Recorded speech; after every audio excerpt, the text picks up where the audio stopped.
All right, we're all set. We're on the record. They're all set? Okay. Good morning. The City of Boston Zoning Board of Appeal hearing for June 30th is now in session. This hearing is being conducted in accordance with the applicable provisions of the open meeting law and the executive order of Governor Baker suspending certain provisions thereof due to the ongoing public health crisis. This hearing of the board is being held remotely via the WebEx event platform. This hearing is also being live streamed. In order to ensure this hearing of the board is open to the public, members of the public may access this hearing through telephone and video conferencing. The information for connecting to this hearing is listed on today's agenda, which is posted on the public notices page of the city's website, boston.gov. Members of the public will enter the virtual hearing as attendees, which means you will not see yourself on the screen and you will be muted throughout unless administratively unmuted when asked to comment. As with our in-person meetings, comments in support will be followed by comments in opposition. The order of comments is as follows: elected officials, representatives of elected officials, and members of the public.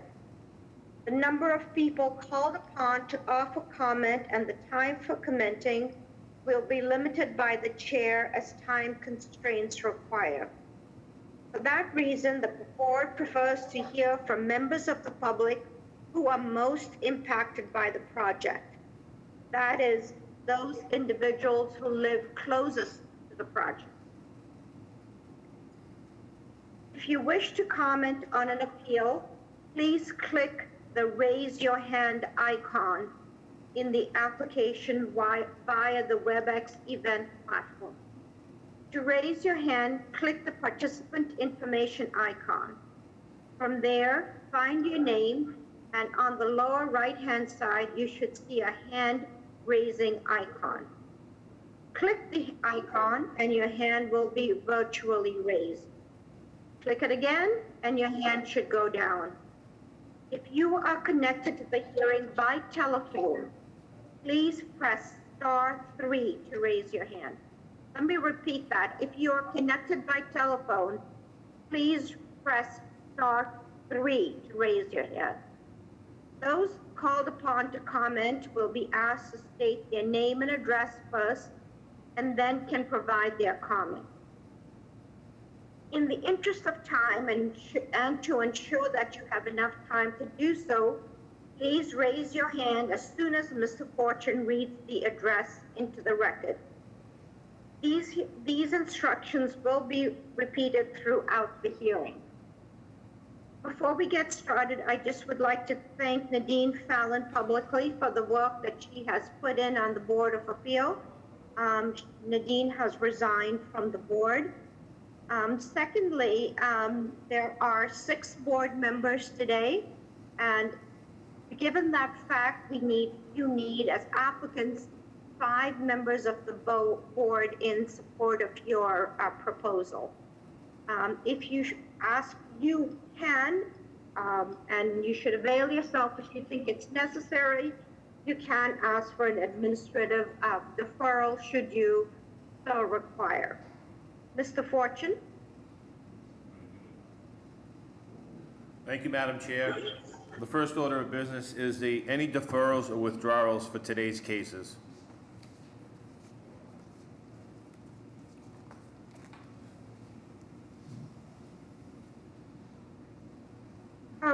Are we hearing any requests for deferrals? We have to check raised hands. So if anybody that wants to defer or withdraw needs to raise their hand within the platform. Madam Chair, I'm seeing 3 raised hands. Keneal Jones, Robert Murphy, and a call-in user. So with Mr. Keneal Jones, Mr. Fortune, that's 176 to 178 Dana Ave, Ward 18. Madam Chair, his hand has been raised for a while. He was testing his audio at some point. Okay.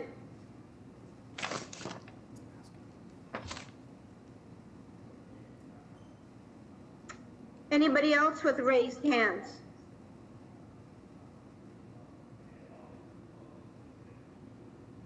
Mr. Jones?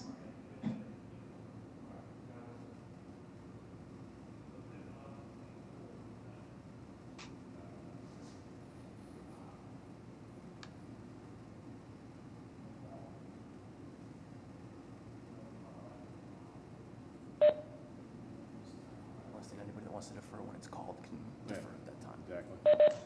Madam Chair, I guess I'm going to call the first case, and then we'll go from there, if that's okay with you. Yes, let's get started. Okay. Hi, Robert Murphy wants to defer. Mr. Murphy, what case is that? Is that for 10 o'clock? What's the address, Madam Chair? I do not, let me just look. 387 to 399 Center Street. Second to last page. It's 387 to 399 Center Street, Ward 10. BOA 1022-758.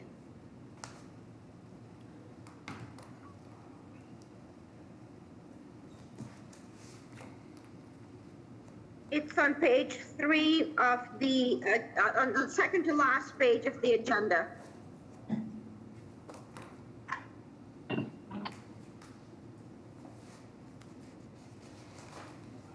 Center Street.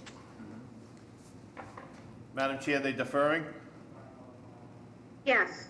I'm going to call into the record.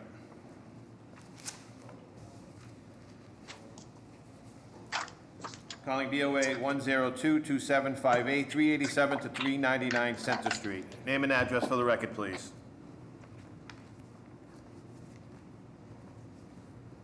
Can we have Mr. Murphy on the line, please? Mr. Murphy has an issue with his audio, and they're corresponding through the chat.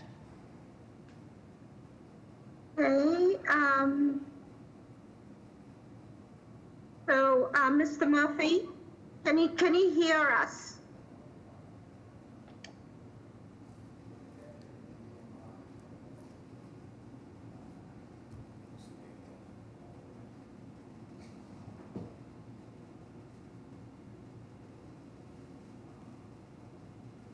Can Mr. Murphy hear us? They can hear you. Okay. Mr. Murphy, can you put your name and address through the chat on the record and tell us the reason, tell us if you're deferring and the reason for your deferral? Mr. Murphy, make sure you respond to all attendees. Don't respond just to me privately.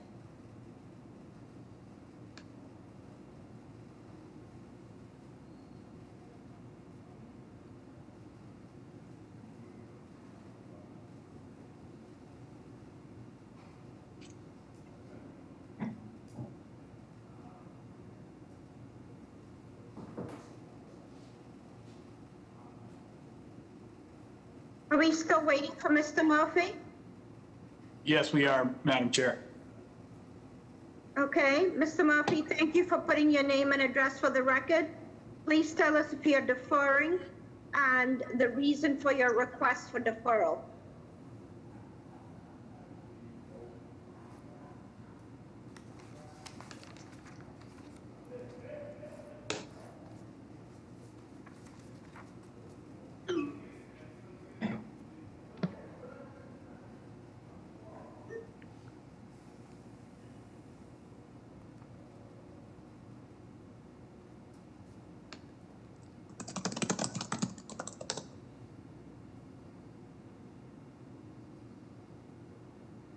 Mr. Murphy, Okay, thank you.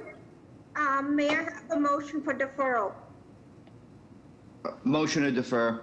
second. Second. All those in favor? Aye. Any opposed? The new date, please? September 22nd. We have a date of September 22nd. September 22nd. Mr. Murphy, please note that we will not be doing any further deferrals. So please get to the zoning committee as soon as you possibly can. Thank you. Madam Chair, do you want me to call the first case, or do we have any other hands up for deferrals or withdrawals? So this, Mr. Murphy, it's the September 22nd at 11:30. Just a reminder, okay? 11:30 on September 22nd. Yes, please, Mr. Fortune, let's start at the beginning. Okay, Madam Chair, the first case calling BOA 1050441, 120 Buttonwood Street. This is to erect an addition in the rear of the house, 15 by 20. The violations, Article 65, Section 9, the floor to area ratio is excessive. Article 65, Section 9, the minimum side yard requirement is insufficient. And Article 65, Section 9, the minimum rear yard is insufficient. Name and address for the record, please.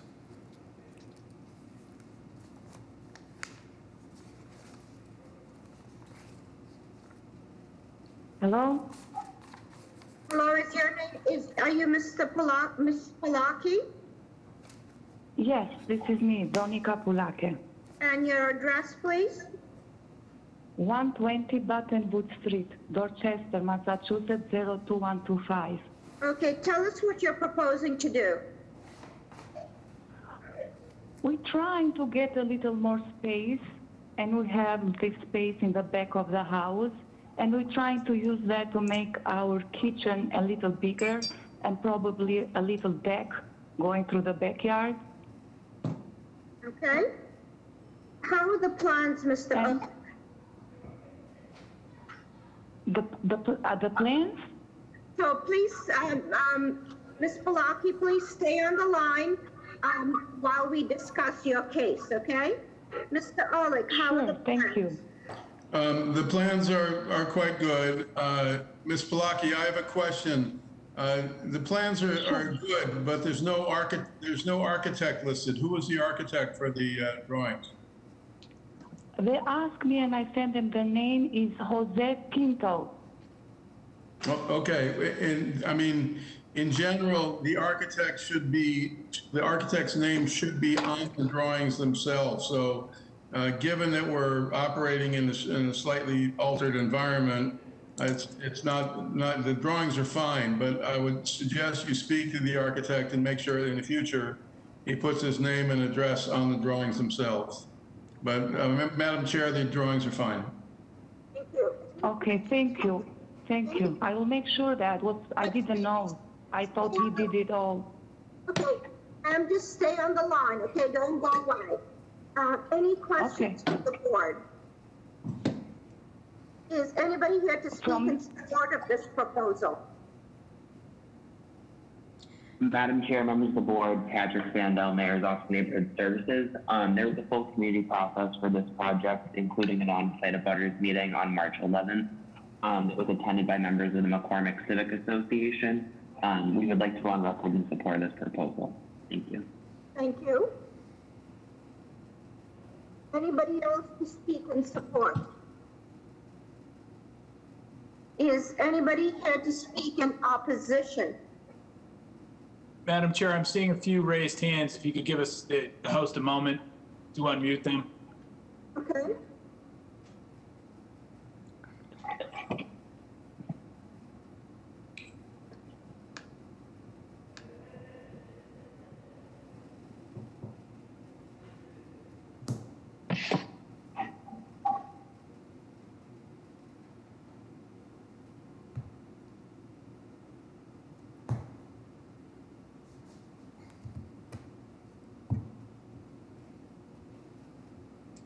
I see Karen Foley with her hand raised, however, she's not connected via audio.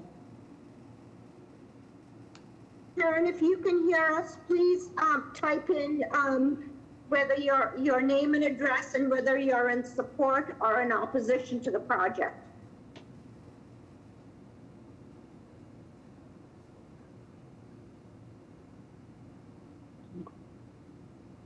One hand up. Ms. Foley, if you can hear us, if you could do that in the chat function to all panelists, that would be helpful.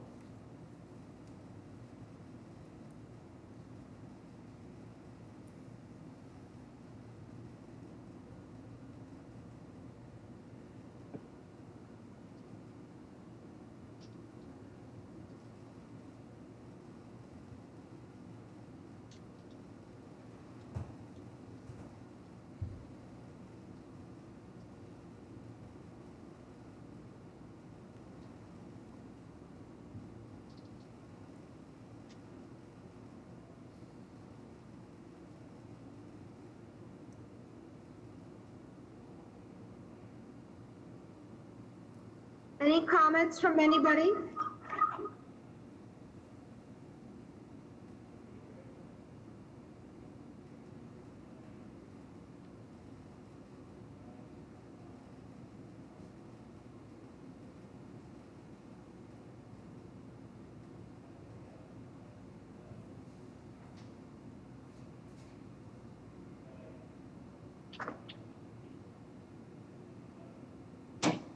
Any other comments? Madam Chair, I see in the comment section of the chat function that Karen Foley from Councilor Asabi George's office is in support of the project. I'm sorry, you broke up. In the chat function, Karen Foley from Councilor Asabi George's office writes that she is in support of the project. In support of the project, thank you. Is anybody in opposition? I'm going to give it a minute or so. Are you seeing any raised hands?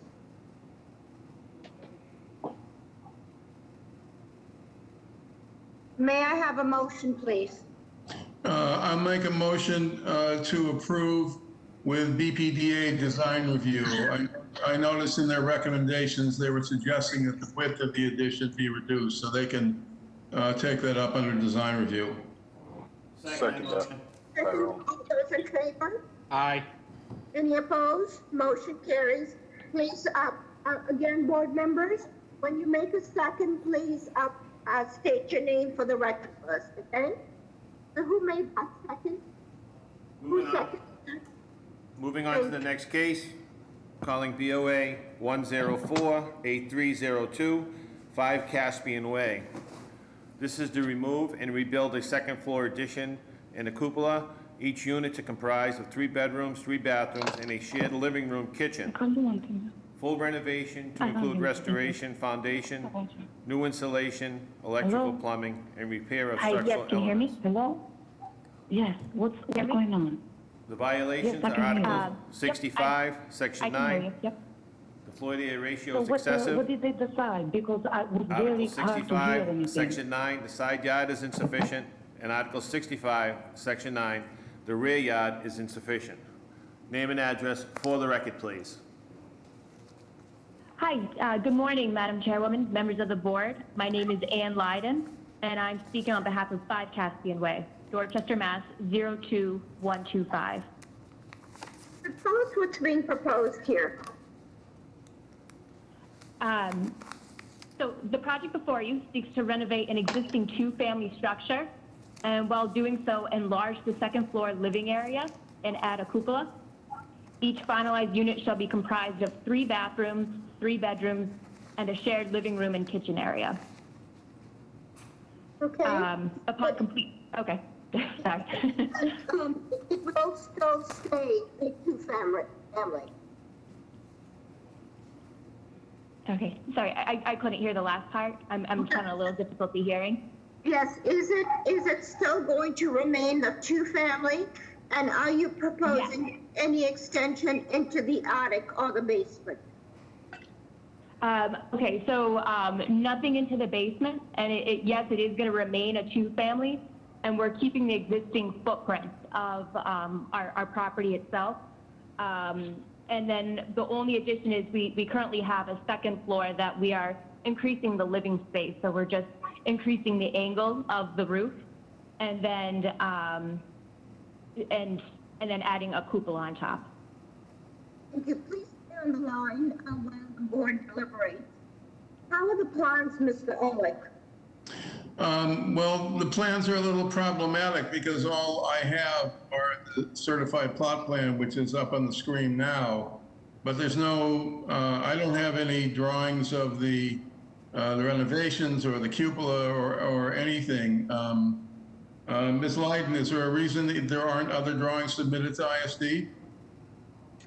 So those were submitted, and they also were part of our community process as well. So I don't know what happened there, but we can forward them immediately over to you. I have them on my computer right now. I'm staring at them. Okay, that would be, yeah, that would be helpful. I don't know why I don't have them, because this is what you see on the screen is all that I Is all you got, have? is all I got to review. Okay. So, but you have a full set of drawings. Yes, we do. Yep, and we've been going through this process, and we did the entire community process as well. Okay, who is the architect? It's Tim Sheehan. Oh, okay. Well, Madam Chair, I would suggest we go forward, but hold off any final signature until the full set of drawings can be reviewed. Okay. Any questions from the board? Anybody to speak in support of this proposal?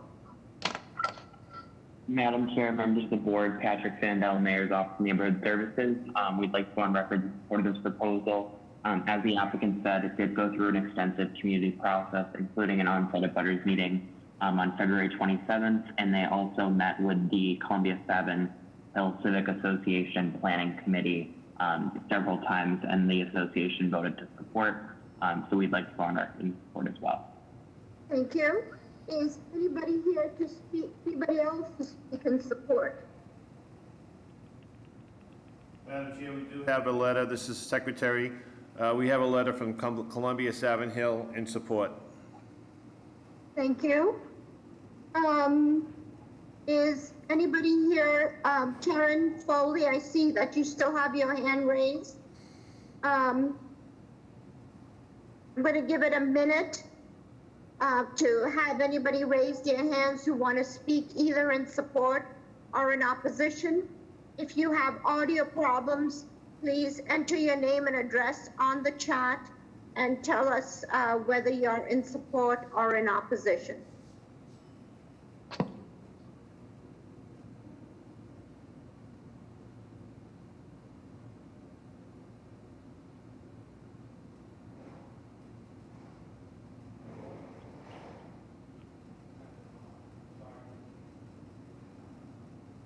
Okay, Mr. Colvin, have we addressed every raised hand? Madam Chair, we have. Okay. Madam Chair, I see in the chat that Councilor Asabi George's office is in support and Councilor Baker's office is in support. Thank you. And will you put your name and address on the record? Kevin O'Connor, Executive Secretary to the Board. Thank you. May I have, given that information, may I have a motion, please? I'll make a motion to approve with BPDA design review, but hold the final approval until the full set of drawings can be reviewed. Tyrone seconds. All those in favor? Aye. Aye. Motion carries. To the applicant, you're all set with that proviso of design review. Good luck. Okay, thank you very much. Calling your next case, calling VOA 105-9801, 29 to 29A Charles Street. This is the proposed 2 off-street parking with driveway and curb cut. The violations, Article 10, Section 1, limitation of an area, and Article 69, Section 9, the usable open space is insufficient. Name and address for the record, please.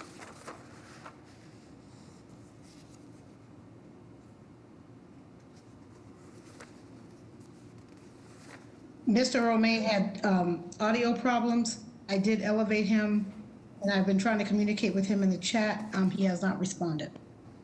Okay. Let's give him a minute. Mr. Romaine, since you have audio issues, please, can you in the chat function type your name and address into the record? just so that we know that you're present and you can hear us?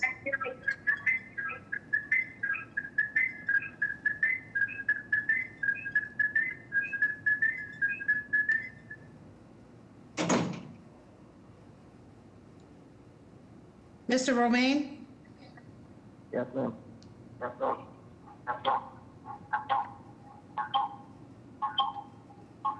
You're gonna have to turn your computer off because you're getting a feedback. So you just use your cell phone, please. Okay, I did.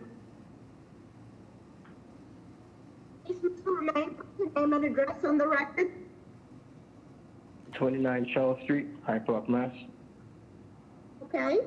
And tell us, is this a one-family or a two-family? The two-family, ma'am. It's a two-family, and where are you proposing to put this parking? Is it in the side yard or in the rear of the building? This will be on the side of the building, ma'am.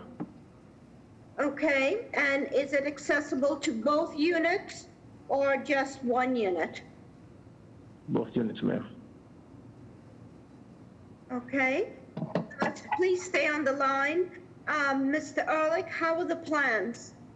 It works. It's 11 feet at the front end and 10 feet in the rear, which is wide enough for a driveway, and it goes all the way to the back of the house. So there's no question of front yard parking. So it works. Okay, any questions from the board? Is anybody here to speak in support of this proposal? Madam Chair, members of the board, my name is Faisal Sharif with the Mayor's Office of Neighborhood Services. The Mayor's Office would like to go on record in support. It's a modest proposal. It's not front yard parking. We have no further concerns. Thank you. Thank you. Anybody else to speak in support?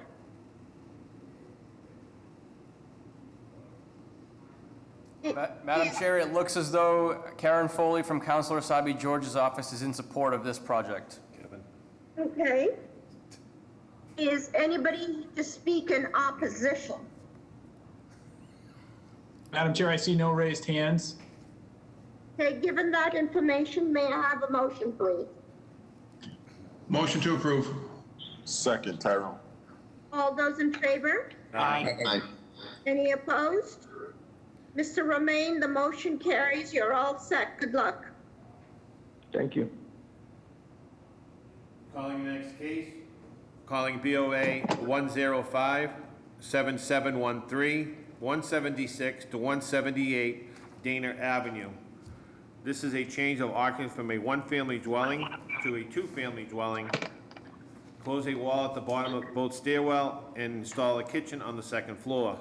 The violations, Article 69, Section 8, use of a two-family dwelling is forbidden. Article 69, Section 9, a lot area is insufficient. Name and address for the record, please.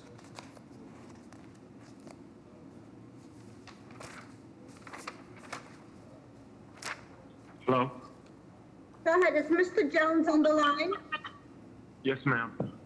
So please put your name and address on the record and tell us how you're proposing to convert this from a one to a two-family. My name is Keneal Jones, residence 176/178 Dana Ave. My proposal is to convert my single-family occupancy to a multifamily occupancy. This was a multifamily back in 1992, and the previous owner has changed it for tax purposes. So what I wanted to do is just close up the two opening at the bottom of the stairs and then install the kitchen back on the second floor. Everything is already there for it. I have two front doors, two rear exits. I have two staircases on both sides, and that's my proposal. Okay, is there any living space proposed for the basement or the attic? The attic is not a living space, but there's an open crawl space up there. The basement is where all the utilities are and just storage. No living space whatsoever, ma'am. Okay, and what is the square footage of each of the proposed units? Could you repeat that? I didn't hear you. What is the proposed the square footage for each of the proposed units? So the square footage of the house is, I think it's, hold on one second. Give me 1 second. Just pulling up this paperwork.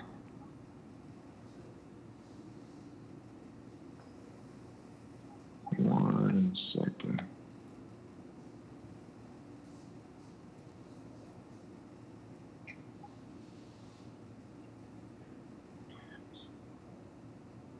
So the total square footage of the living space is 1,805, and for both units it's going to be half and half, which is 900.25 for both spaces. Okay, please stay on the line while we discuss the project. How are the plans, Mr. Ehrlich?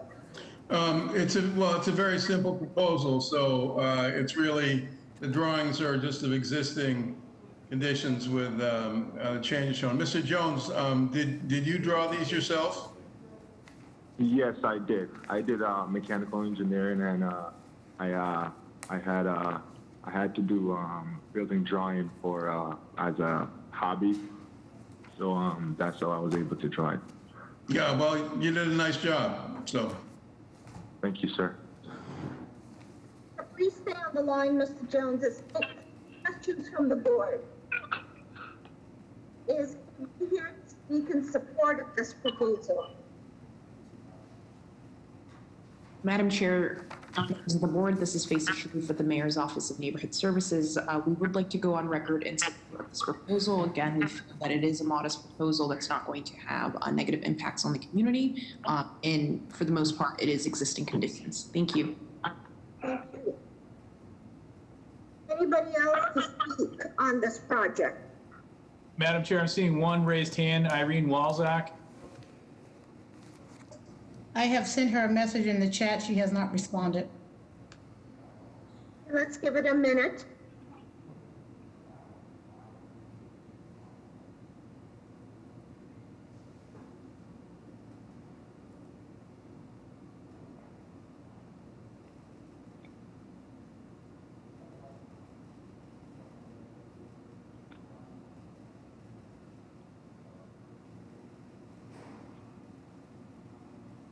Okay, hearing none, are there any notes? I'm just looking to see if there are any notes. May I have a motion, please? Motion to approve. 1 second. All those in favor? Aye. All those opposed? Motion carries. Let's see, okay, and this is 176 to 178 Dana Ave. Motion carries. You're all set, Mr. Jones. Good luck. Thank you very much, ma'am. Madam Chair, I'm going to call the next case into today. Case BOA 1035817, 150 Chestnut Avenue. This is to install a driveway and curb for one parking space. The violation is Article 10, Section 1, off-street parking not located more than 5 feet from the side lot line. In Article 55, Section 41, the side yard shall not be less than 10 feet when providing access to off-street parking. Name and address for the record. Madam Chair, I'm also being told this may be deferred. Okay. We have confirmation that it's been deferred. I don't know if the applicant is online, Madam Chair, but I'm being told that it's going to be deferred. Does anybody want to go on the record requesting a deferral for this? Somebody from Mayor's Office of Neighborhood Services?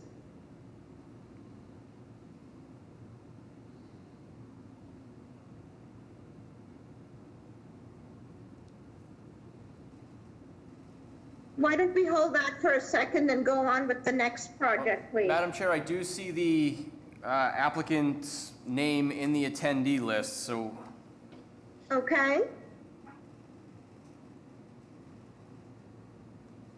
it's Oliver Boucher.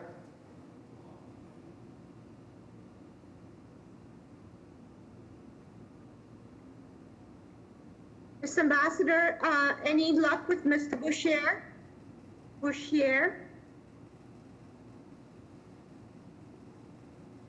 I sent him a message and I made him a panelist.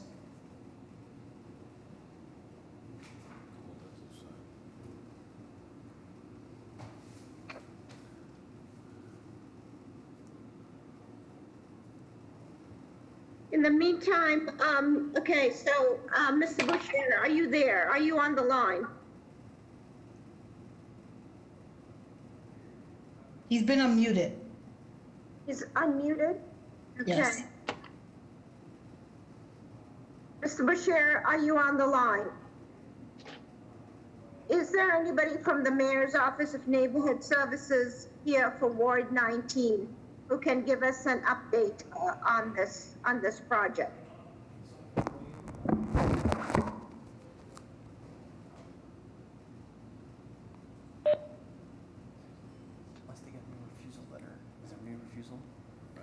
Madam Chair, I believe Lindsay Santana is on from the mayor's office, if she can be unmuted. Guys on, and they should be doing it that way.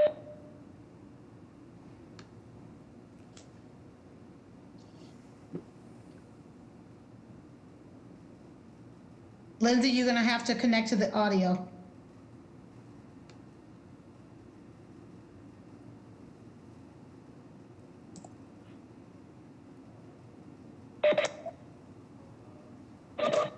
Can you hear? Can you guys hear me? Yes. Perfect. Put your name and address for the record and tell us if there's something we need to know. This is Lindsay Santana from the Office of Neighborhood Services. I spoke to the applicant last week and informed them of today, but I haven't heard of a deferral. So I'm sure he's on the line. I'm not too sure if they're willing to defer or what's going on. Thank you, Lindsay. How can we understand what's happening with Mr. Boucher?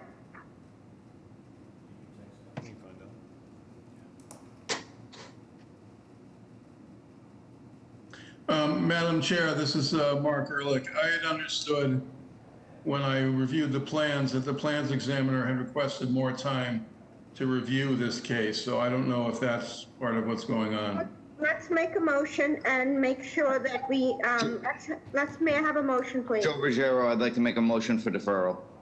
Tyrone, second. All those in favor? Aye. Aye. Any opposed? The date, please? We have, you're gonna mute me? You good? We have a date of September 22nd. 27th or 22nd? The 22nd. Okay, at 11:30. Okay. The motion made and carried for deferral until September 22nd at 11:30. On your next case, calling BOA 103-3903-101 to 103 Green Street.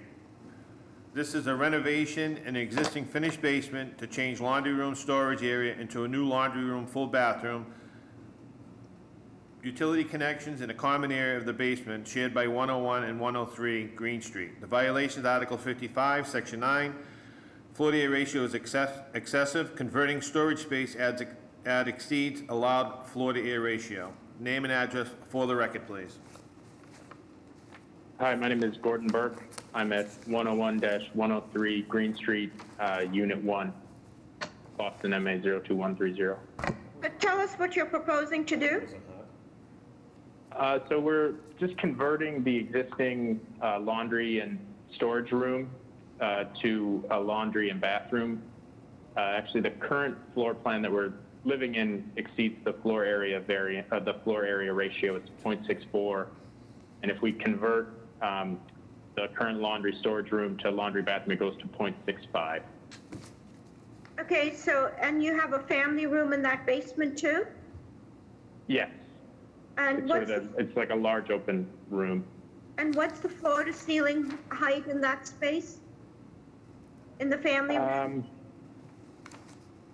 Yeah, I would have to double check, but I know that it's, this was one of the questions at one of our prior meetings, and with the height of everything is okay and the windows were okay, I would have to double check through the floor plans here. I'm sorry that I just don't have that information offhand.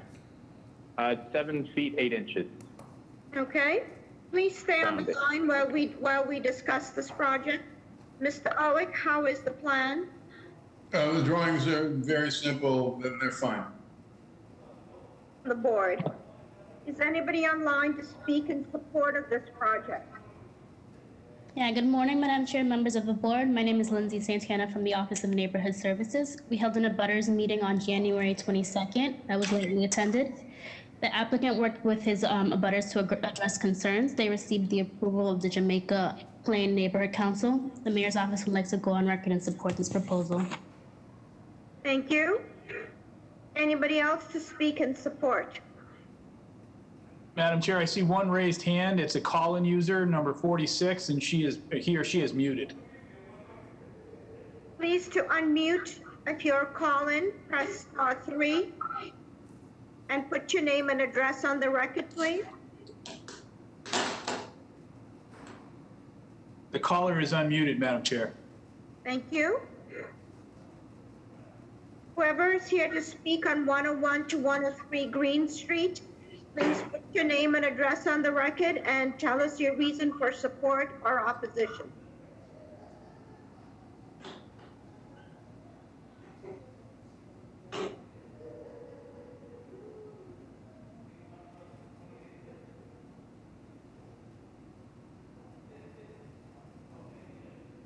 Caitlin, are you a call-in user number 46? Can you confirm via chat that you are call-in user number 46?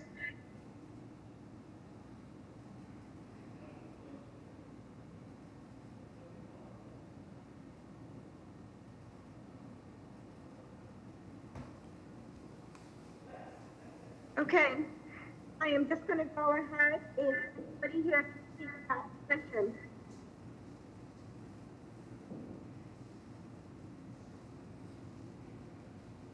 Ms. Ambassador, any contact with call-in user number 46? No. No. May I have a motion, please? Joe Ruggiero, motion to approve. Second. Is that Mr. Ehrlich? Yes. All those in favor? Aye. Any opposed? Mr. Burke, your project has been approved. Good luck. Thank you very much. Calling the next case, calling BOA 106-0172, 24 Hollywood Road. This is an alteration and addition to a single-family residence, wood frame addition to the rear to include a live-in kitchen, area of ground floor, and master suite on the second floor. The violations, Article 56, Section 8, the floor-to-area ratio is excessive, and Article 56, Section 8, the rear yard is insufficient. Name and address for the record, please. Sure. If I hope you can hear me, it's Lucio Trabucco, Trabucco Architects. Please tell us. Yes, we are proposing. Can you hear me?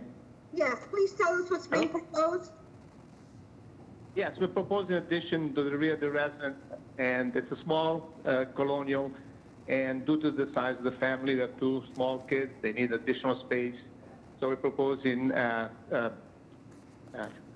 family room with a kitchen on the first floor and a master suite on the second floor. The rear violation, that zoning district requires 30 feet. We're at 27 foot 6 inches. And the FAR is supposed to require 0.4, we have 0.47. So that's them. Hello? Thank you. Please stay on the line. Mr. Ehrlich, how are the plans? The drawings are fine. Any questions from the board? Is anybody here to support of this proposal?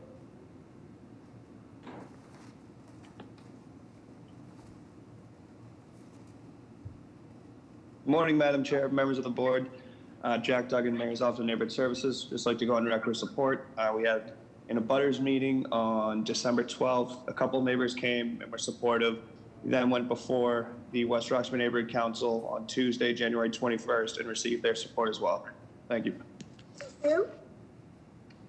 Anybody else to speak in support?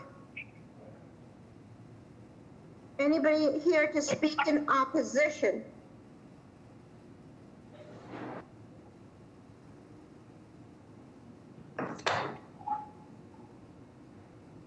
Mr. Corbin, any hands raised on this project?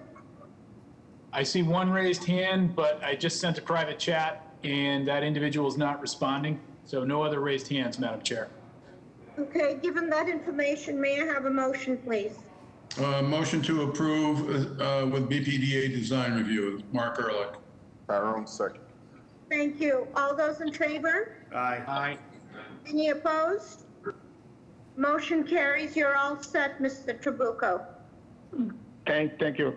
Good luck. Calling the next case, calling BOA 102-6154, 95 Stratford Street. This is to construct a new front porch. The violations, Article 56, Section 8, the front yard is insufficient. Name and address for the record, please.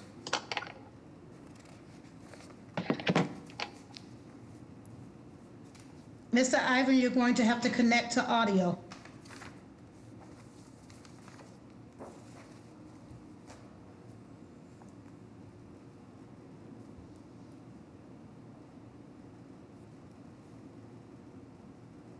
Mr. Hernandez, can you hear us? If, let's see, if you're at a computer, please type in your name and address so we know you're present.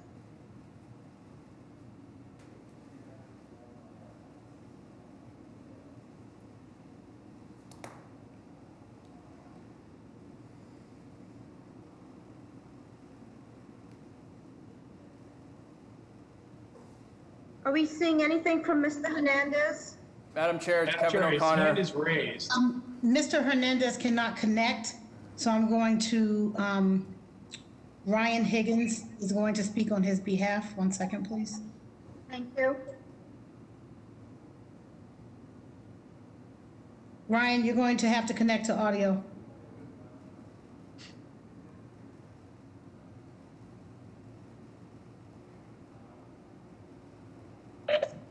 Hi, can you hear me all right?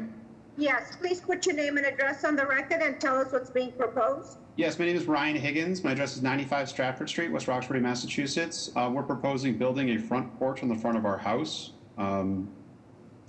We've gone through our butters meeting, and we've also had the West Roxbury Council meeting as well. And it's been Tell us the dimensions of this front porch. I'm sorry. So that's where Ivan, if he could make it on and be able to speak more to this, he's our architect that did the drawings. It does extend across the entire front of the house. I believe the issue here is that we would need to have 20-foot frontage to the to clearance to the curb, and we're only at 18.2. Okay. Please stay on the line. Mr. Ehrlich, how are the plans? The drawings are adequate. Any questions from the board? Is anybody here to speak in support of this proposal? Morning, Madam Chair, members of the board, Jack Duggan, Mayor's Office of Neighborhood Services. Just like to go on record support. As Ryan mentioned, they completed a full community process. We had an abutters meeting on March 5th, where no neighbors were in attendance, and then it went before the West Roxbury Neighborhood Council on June 16th and received their full support as well. Thank you. Thank you. Anybody else to speak in support? Yes, Peter Favorito from Councilor O'Malley's office is in support as well. Thank you. Madam Chair, Secretary, we have 2 letters of support from abutters. Thank you. Is anybody to speak in opposition? Madam Chair, no other raised hands. Thank you. May I have a motion? Motion to approve. Do we need design? Second with design review added. Yep, I accept that, yeah. And who made the motion for approval? Joe Ruggiero. Oh, thank you. Approval with design review. May I have is all those in favor? Aye. Aye. Any opposed? Motion carries. Mr. Higgins and Mr. Hernandez, the project has been approved with BPDA design review. Awesome. Thank you very much for your time. Good luck. Calling the next case, calling BOA 104-6028, 67 Pearl Street. This is to remodel an existing 2-family home, drop floor of basement. The violations, Article 15, Section 1, the floor area ratio is excessive. Article 17, Section 1, the usable open space is insufficient. and Article 50, Section 18, roof structure, building height restrictions. Name and address for the record, please.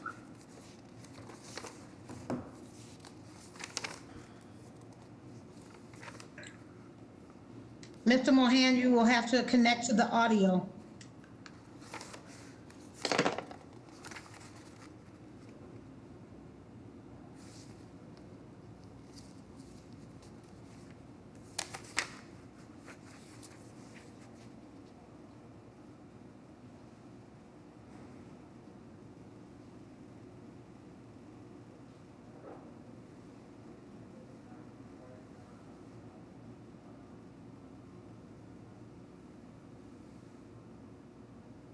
Mr. Mohan, are you on the line?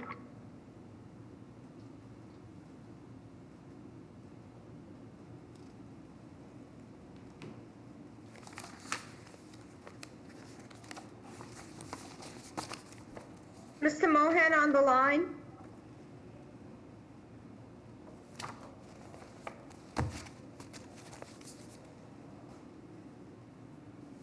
So this looks like it's to remodel a two-family home. Can somebody from the mayor's office tell us about the process?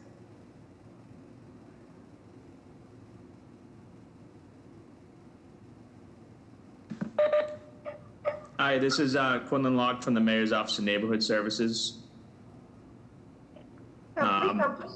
Yeah, go ahead. So we had an abutters meeting on February 12th. It was lightly attended by neighbors in the area.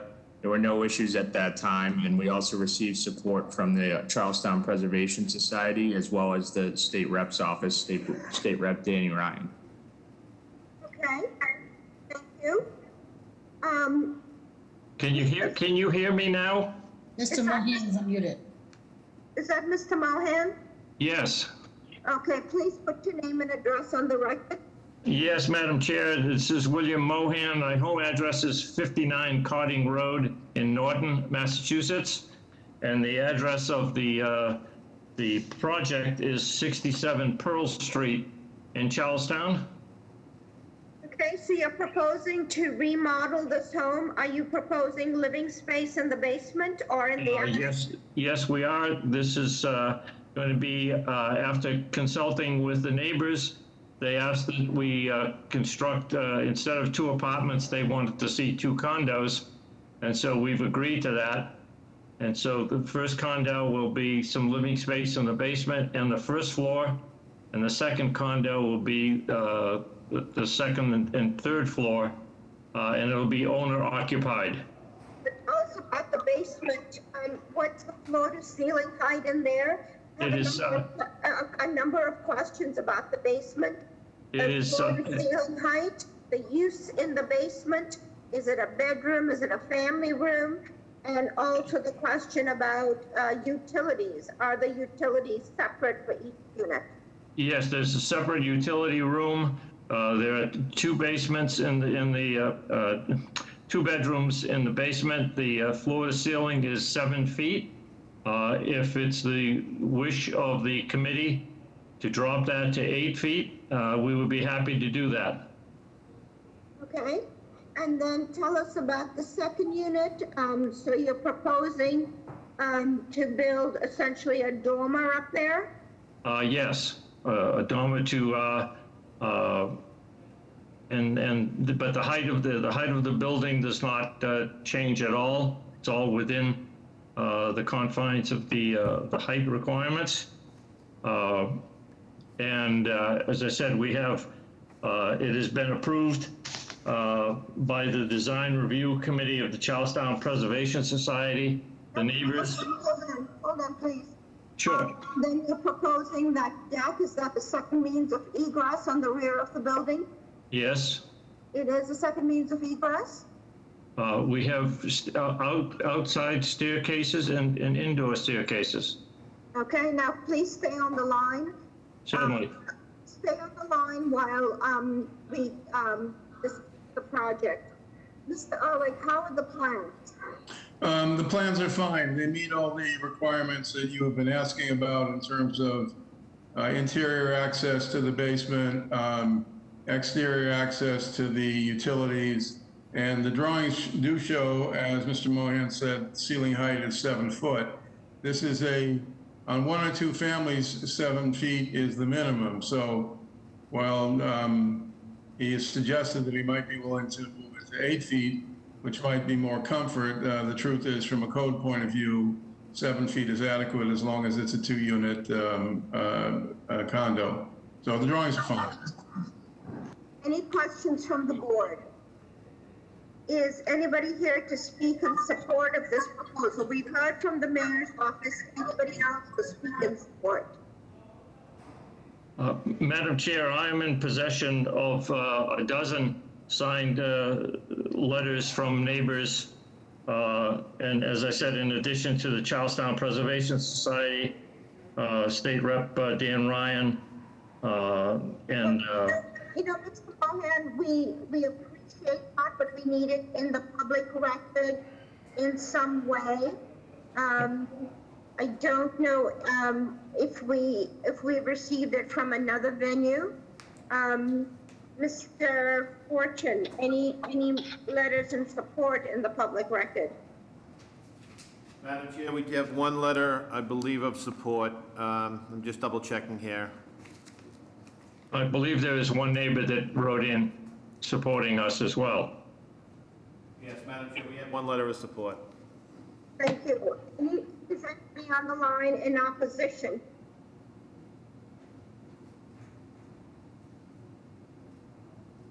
Madam Chair, there's one raised hand. That's caller and user number 33, and they are unmuted.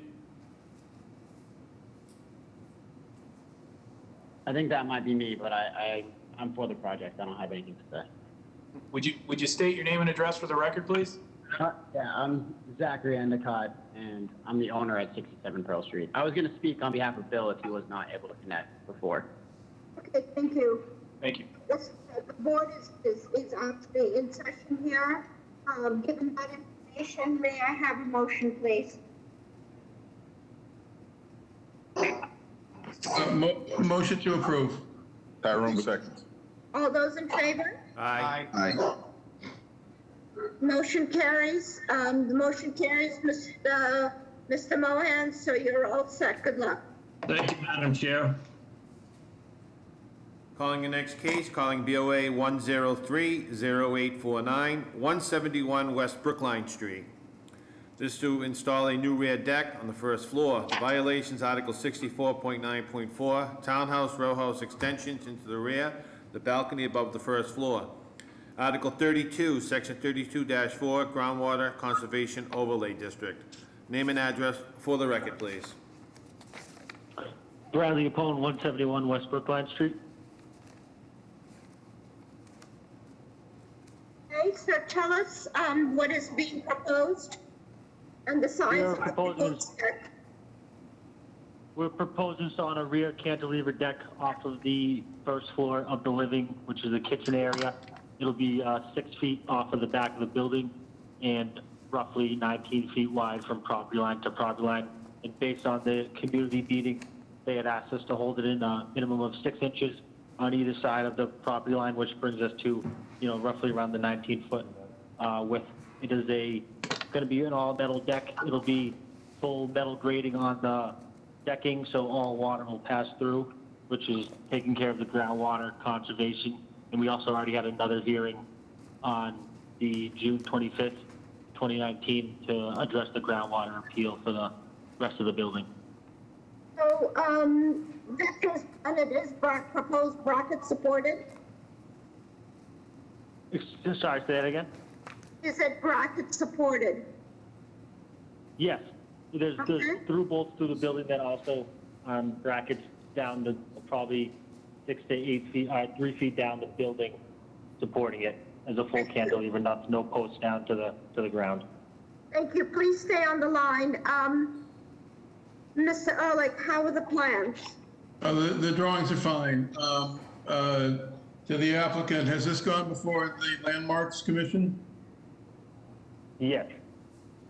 And it's been, then they've approved it as drawn? Yes. Okay. Any questions from the board? Is Anybody here to speak in support of this project? Madam Chair, the Secretary here, we have the letter from Boston Water in support of the project. Thank you. Madam Chair, members of the board, my name is Faisal Sharif with the Mayor's Office of Neighborhood Services.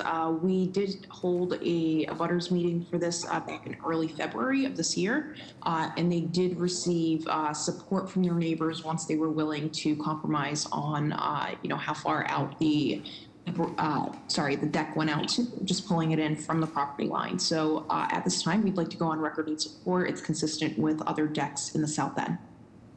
Thank you. Madam of the, Go ahead. Madam of the Chair, members of the board, Ana Calderon from Councilor Flynn's office. The councilor would like to go on record in support. We also, the Pilot Block Neighborhood Association also contacted us back in May, indicating they have no issues with this proposal. Thank you. Thank you, Anna. Anybody to speak in opposition?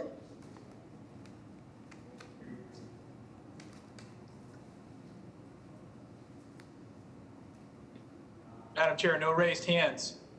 Okay, may I have a motion, please? Madam Chair? Madam Chair, Christian Simonelli from the Boston Groundwater Trust. Just wanted to testify that we also have the Boston Water and Sewer approval letter. Thank you. Thank May you. I have a motion, please? Motion to approve. Second, Joe Ruggiero. All those in favor? Aye. Any opposed? Motion carries. Thank you. Calling the next two cases, You're all calling, set, applicant. Thank you. calling the next two cases, calling BOA 104, 6947, 67 to 69 Sanford Street. There's a companion case, BOA 104, 6942, 67 to 69 Sanford. This is the first case to propose two off-street parking behind an existing two-family dwelling. The violations, Article 9, Section 1, accessory use is conditional extension of a non-conforming use. This is the second case for 6769, an existing two-family, construct a rear addition on the side of number 67 to match number 69, to include a dormer, add a 1.5 bath to each unit, replace roof, siding, windows. The violations, Article 9, Section 1, a two-family and a one-family subdistrict, extension of a non-conforming use. Article 65, Section 9, insufficient front yard setback, stairway roof, overhang, and canopy. Article 65, Section 9, the number of allowed stories has been exceeded, a third story full dormer. Name and address for the record, please.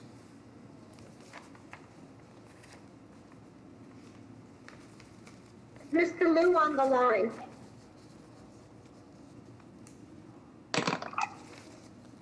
He's on the line. I've sent him a chat to connect to audio. Thank you.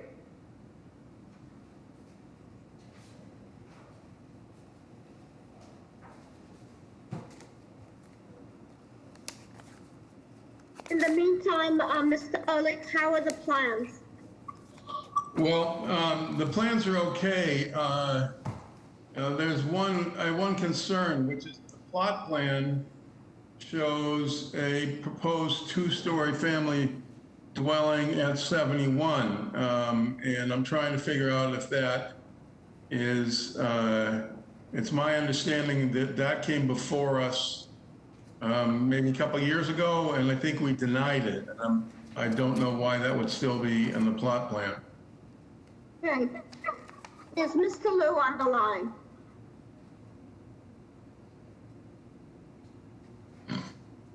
May I hear from the Mayor's Office of Neighborhood Services?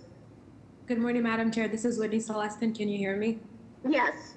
This is Whitney Celestin from the Mayor's Office of Neighborhood Services.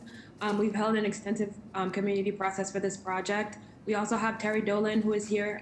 She is the secretary of the Lower Mills Civic Association, who had a thorough review of this project, including multiple meetings with their executive board and also meetings with their general board to get feedback. And they've gone back and forth for months, and they've come to a point where they seem satisfied where the project was. We want to go on the record and support, but I'm not sure if she's on here and wanted to go on and testify also. Terry has been unmuted. Okay, please, between the two of you, can somebody address the question of 71 Sanford Street?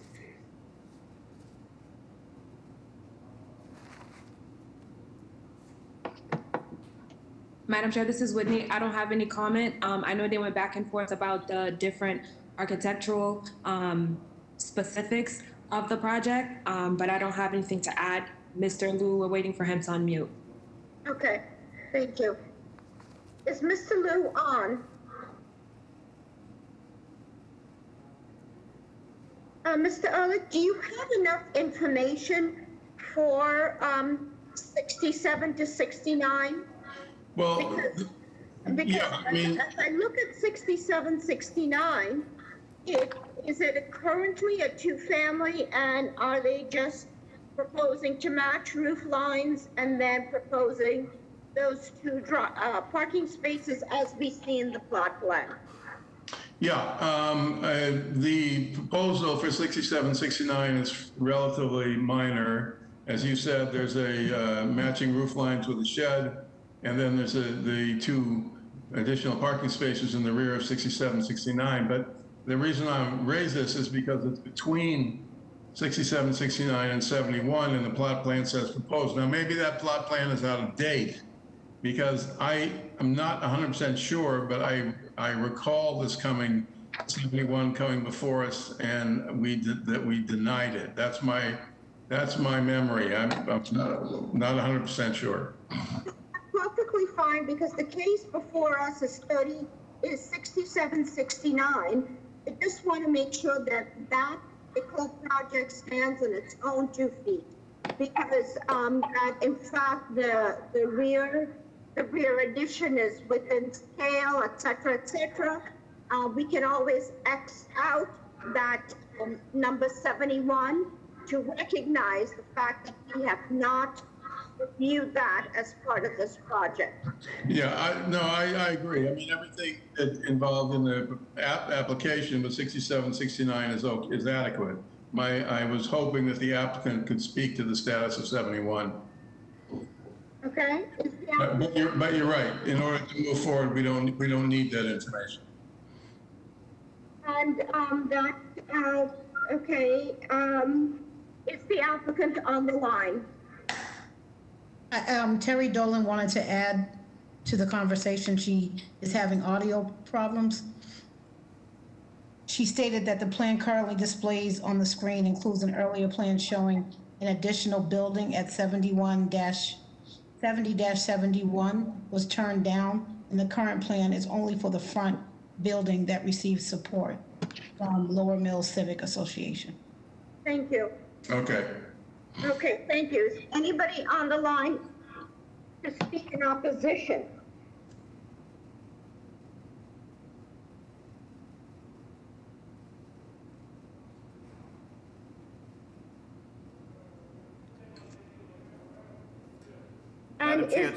Madam Chair, the Secretary, I'm sorry I missed when you asked for support. We had 2 letters of support on this particular project. Thank you. Madam Chair, Kevin O'Connor, Executive Secretary. Within the chat function, I see Dustin Gardner, on behalf of City Councilor Andrea Campbell, is on the record in support of this project, 67 to 69 Sanford Street.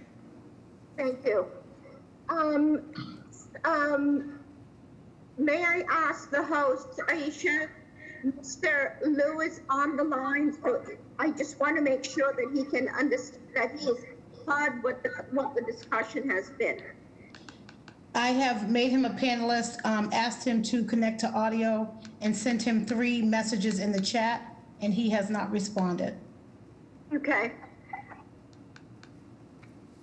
I'm comfortable that we've done due diligence reaching out to Mr. Liu. May I have a motion, please? Motion to approve the application. Tyrone seconds. All those in favor? Aye. Motion carries, and we should make sure that the plans clarify that 71 is not part of this appeal. Calling the next case. Calling BOA 104-6226, 1080 Adams Street.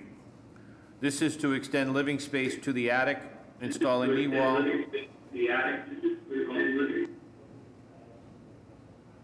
Install a knee wall around the perimeter and put dividing wall for a closet bathroom of the bedroom. The violation, Article 9, Section 1, extension of a non-conforming use. Non-conforming use, two-family in a zoning area, 1F 5000. Name and address for the record, please. Sir, you're gonna have to turn off your computer.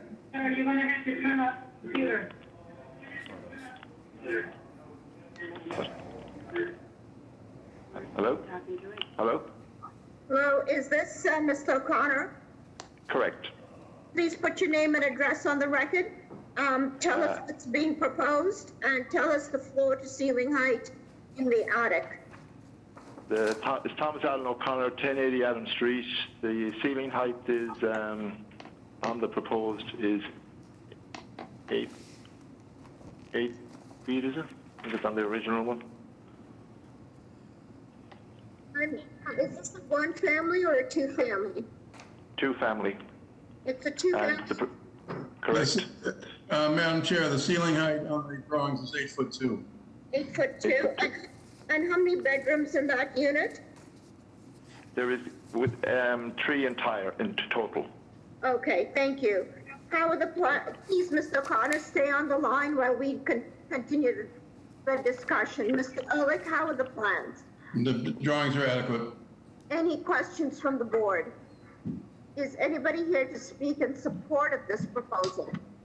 Madam Chair, members of the board, Patrick Fandel, Mayor's Office of Neighborhood Services.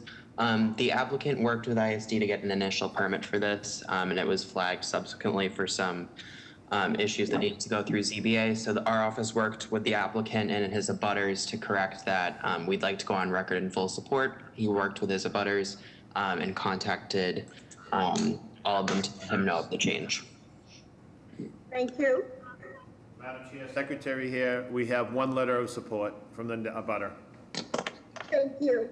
Anybody else in support or in opposition? Madam Chair, I'm seeing no additional raised hands. May I have a motion, please? Motion to approve. Who gave, who? Joe Ruggiero. Thank you. Is there a second? Second, Mark Ehrlich. All those in favor? Aye. Any opposed? Motion carries. You're all set. Good luck. Thank you.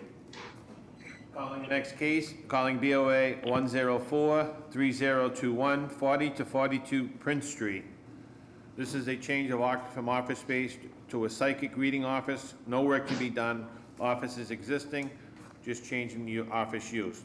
The violation is Article 43, Section 19. The use is forbidden.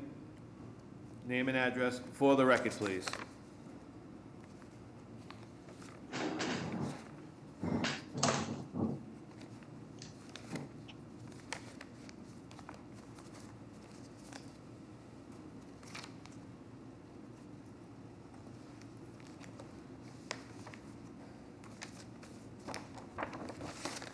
Is Ms. Tenney on the line?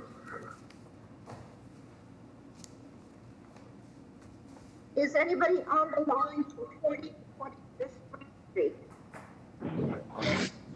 Per unit. They don't. They have one.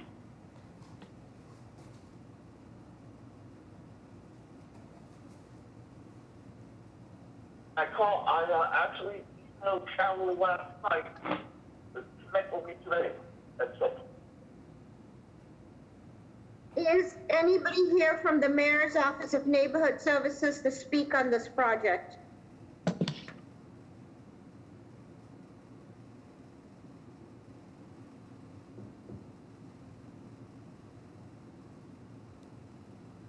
(40 to 42 Prince Street). Anybody here to speak on the project? Madam Chair, John Romano should be on if he can be unmuted. Thank you. I noticed that there is the plans examiners asking a deferral. Is that in reference to 40 to 42 Prince Street, excuse me? You are correct, Madam Chair. This is Secretary. Okay. May I have a motion for deferral? Motion to Hi, defer. Madam Chair. Good morning, Madam Chair and officers and members of the board. This is John Romano from the Mayor's Office of Neighborhood Services. Sorry about my audio issues. Can you hear me now? Yes, thank you. You're welcome.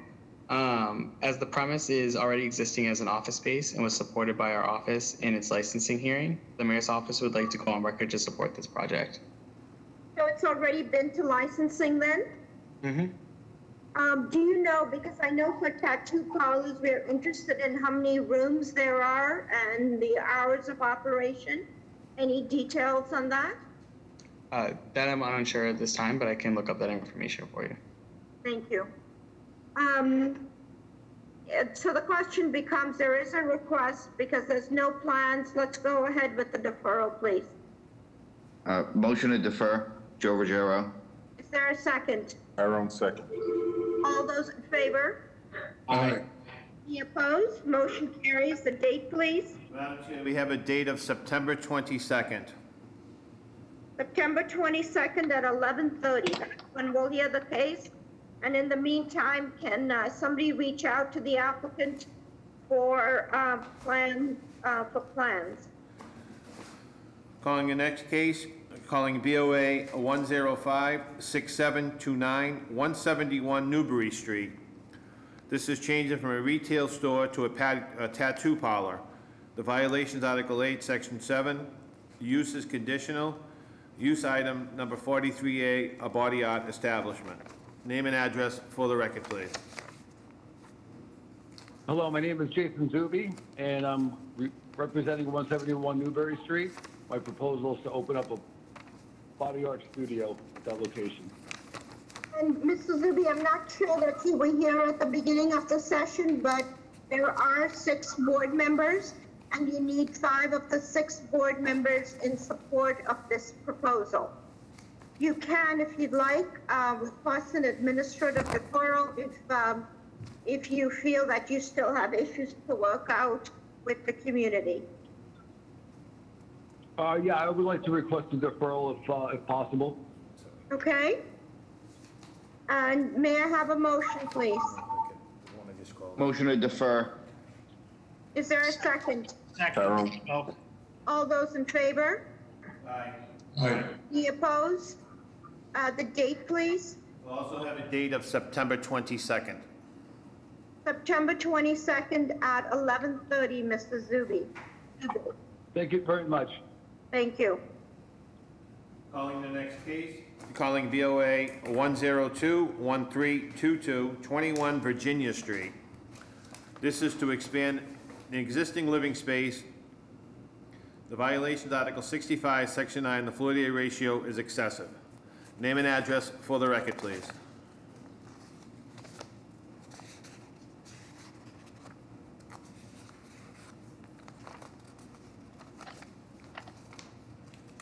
Mr. Allen, you're going to have to connect to audio.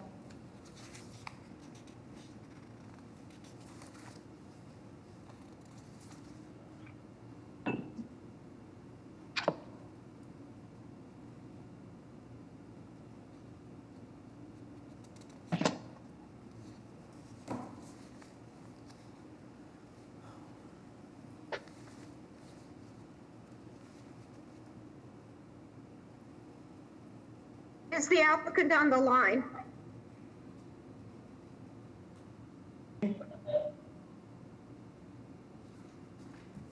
Hello? Are you the applicant for 21 Virginia Street? Yes, I am. Aaron Larger Kaplan, 21 Virginia Street, Dorchester, 02125. Was this project before this board in the past? Yes, it was in February. Okay. And so you want to expand living space into the basement. What has changed since your February application?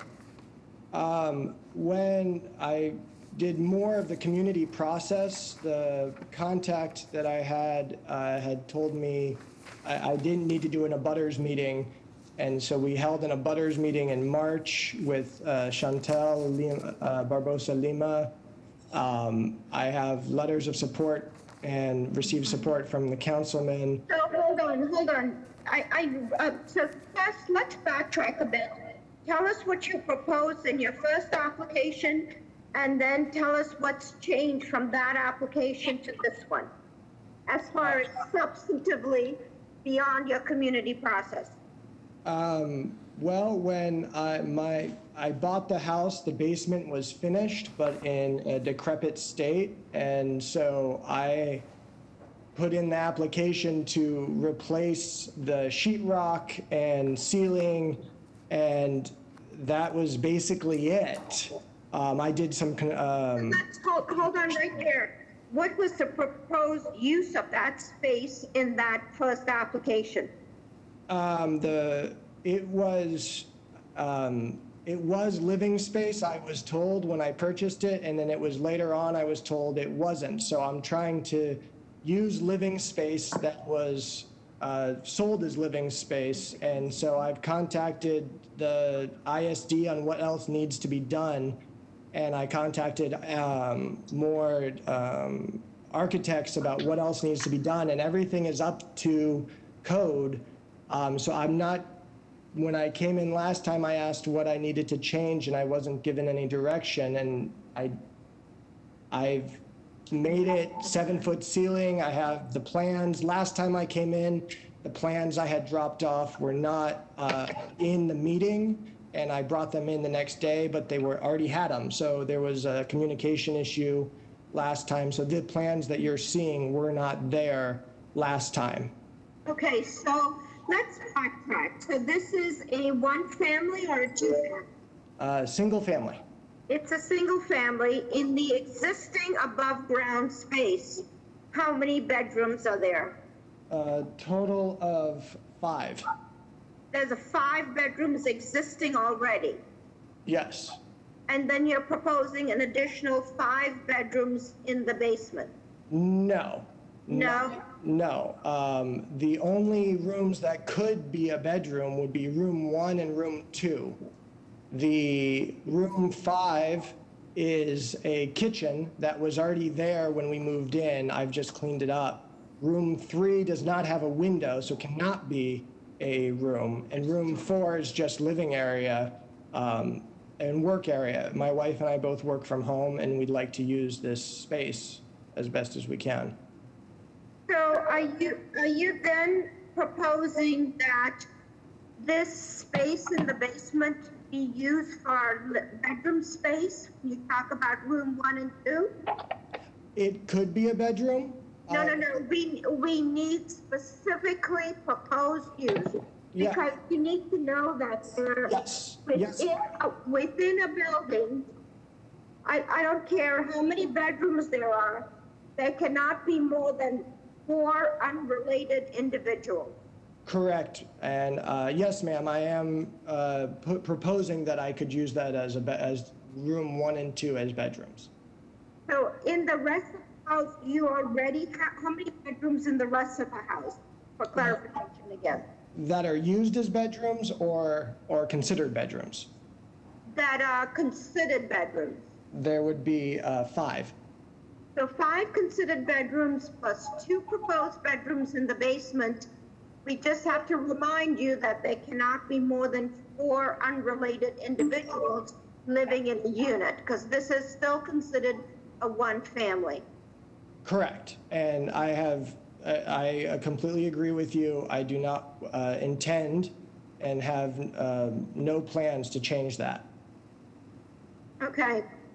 And room 5, is that kitchen still there? Yes, it is. Okay. And the room off of room 5 to the left is where the boiler and water system, heating, hot water is. It does not have a separate entrance. This cannot be a 2-family. It cannot be a separate apartment. I have no plans to make that a separate apartment. Okay. Mr. Ehrlich, do you remember this case in its previous, and your review of the plans? Yeah, no, there's not much to review here. Who drew these, Mr. Kaplan? John Vasquez. He is a contractor I'd used in the past. His name is at the top right of the plans. directed by Jay Vasquez. Okay, drawn by Jay Vasquez. Yes, that's what. And there's no elevation. It's whatever your intentions may be. When we approve something, it's for the property and not for the particular owner. So that if another owner were to come along and try to use this as a second unit, you've got two. I'm really having trouble looking at it, seeing from this floor plan. There's no elevation. Is this all above ground? It's halfway. So the windows in room 1 and 2 are, I think, 42 or 43 inches height, and they go right onto the property line, level property. There's no dig or climb to get out through those. It's about 6 steps down at the front entrance. So are they window wells, or are they just windows that happen to stop at the grade? They stop windows that stop at grade. Okay, and there looks to be in the middle of the drawing, at the bottom, are those stairs going up to the first floor? Yes, those are stairs going to the first floor. Opposite that is stairs going to the driveway yard, and at the bottom there's a third exit that goes also out to the driveway yard.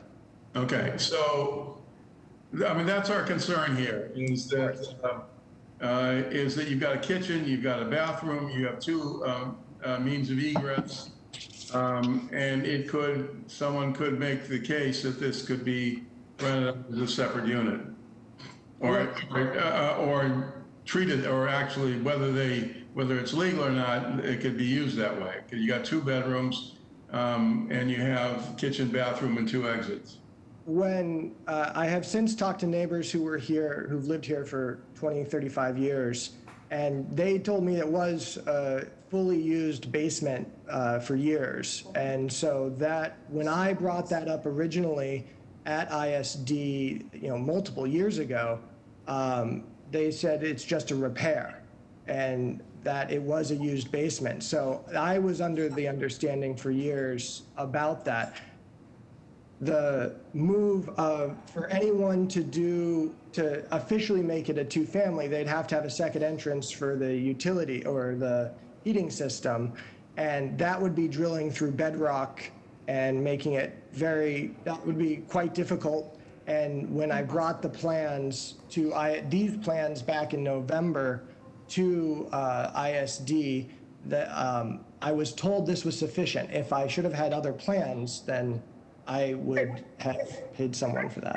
All right, well, my final comment is, while you're correct, it is not legally set up for separate occupancy. It could be done illegally, and that's our concern. I don't know how to control what other people do. I have no intent with that. I just like to use my basement either for my own home studio. My wife, as I said, works from home. I have an older sibling who's going through a hard time due to the pandemic. So if he needs a place to stay. So currently I'm not legally allowed to use the basement at all, and I haven't been other than for storage. Okay, so let's hold on, Mr. Kaplan.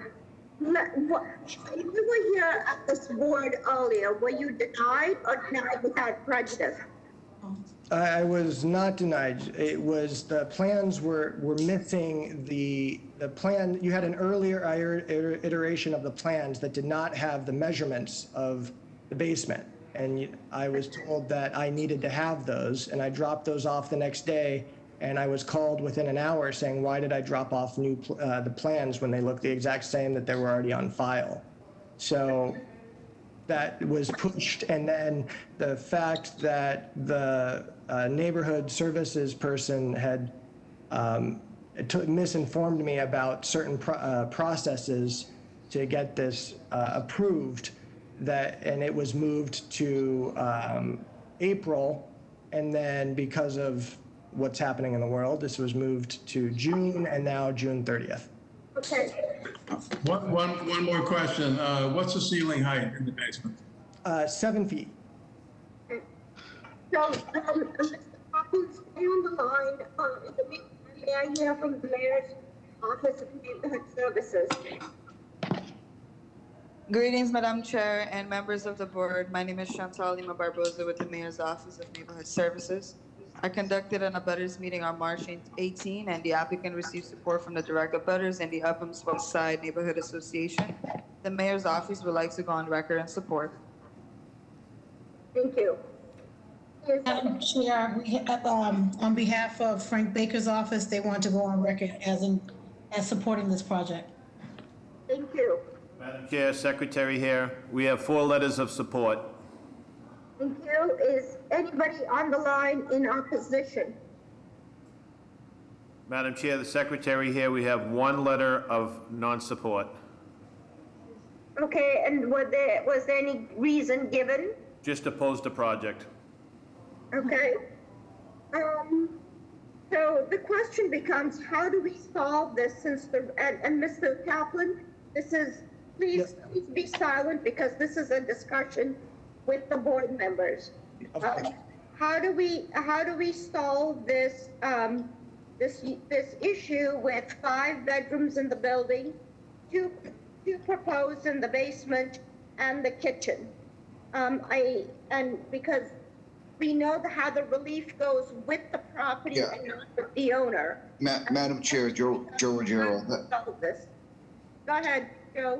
That's what I'm struggling with on this. It's a big house to begin with a lot of living space.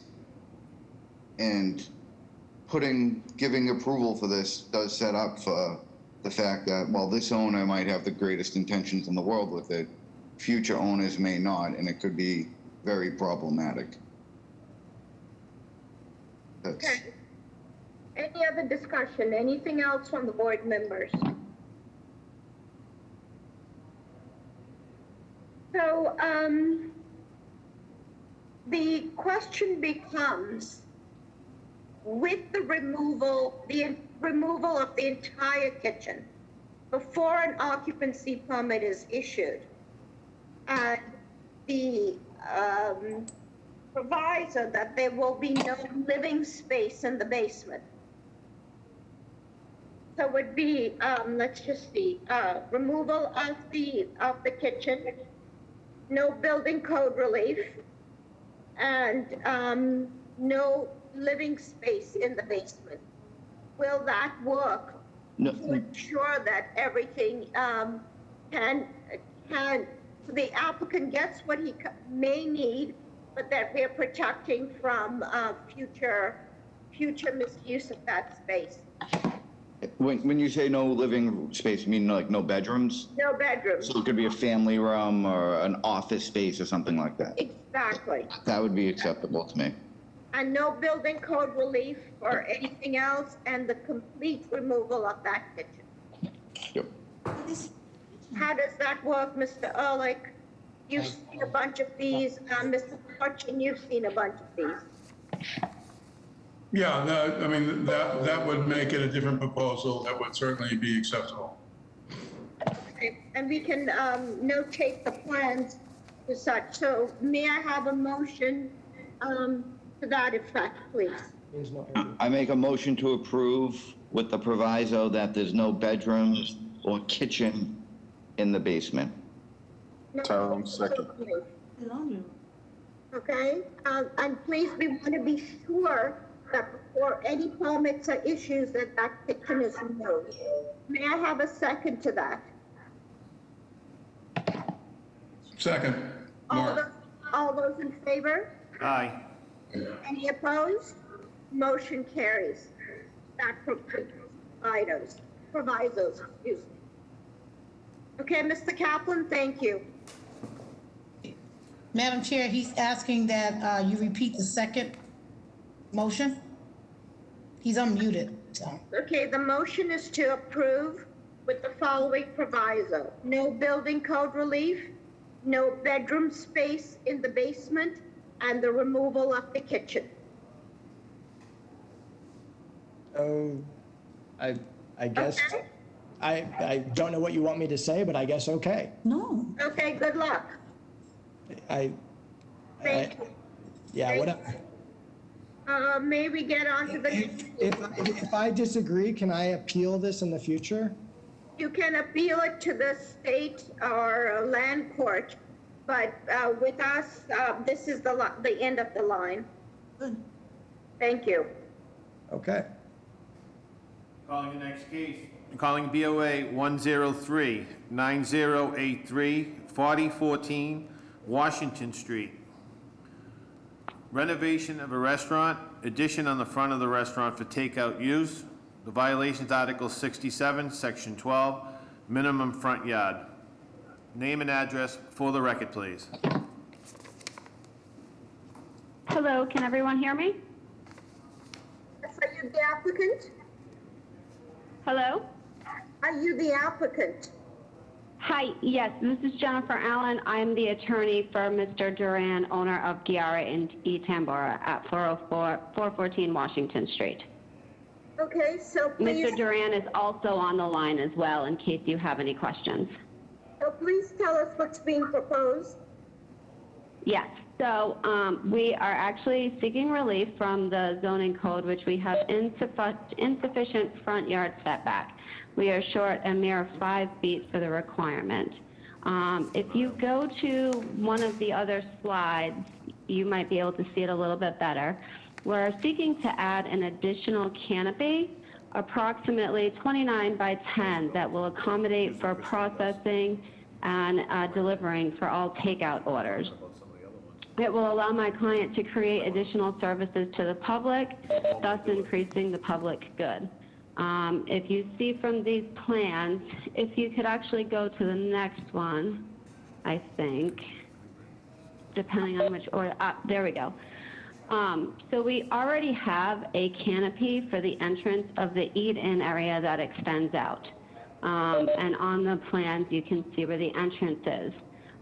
Thus, adding this additional extension will be in conformity with that entrance and structure. The addition that we are proposing, which is the actual shaded area on that plan that you can see, is consistent with the character of the existing street, in which the building across the street comes right up to the curb, along with the additional buildings up and down the street.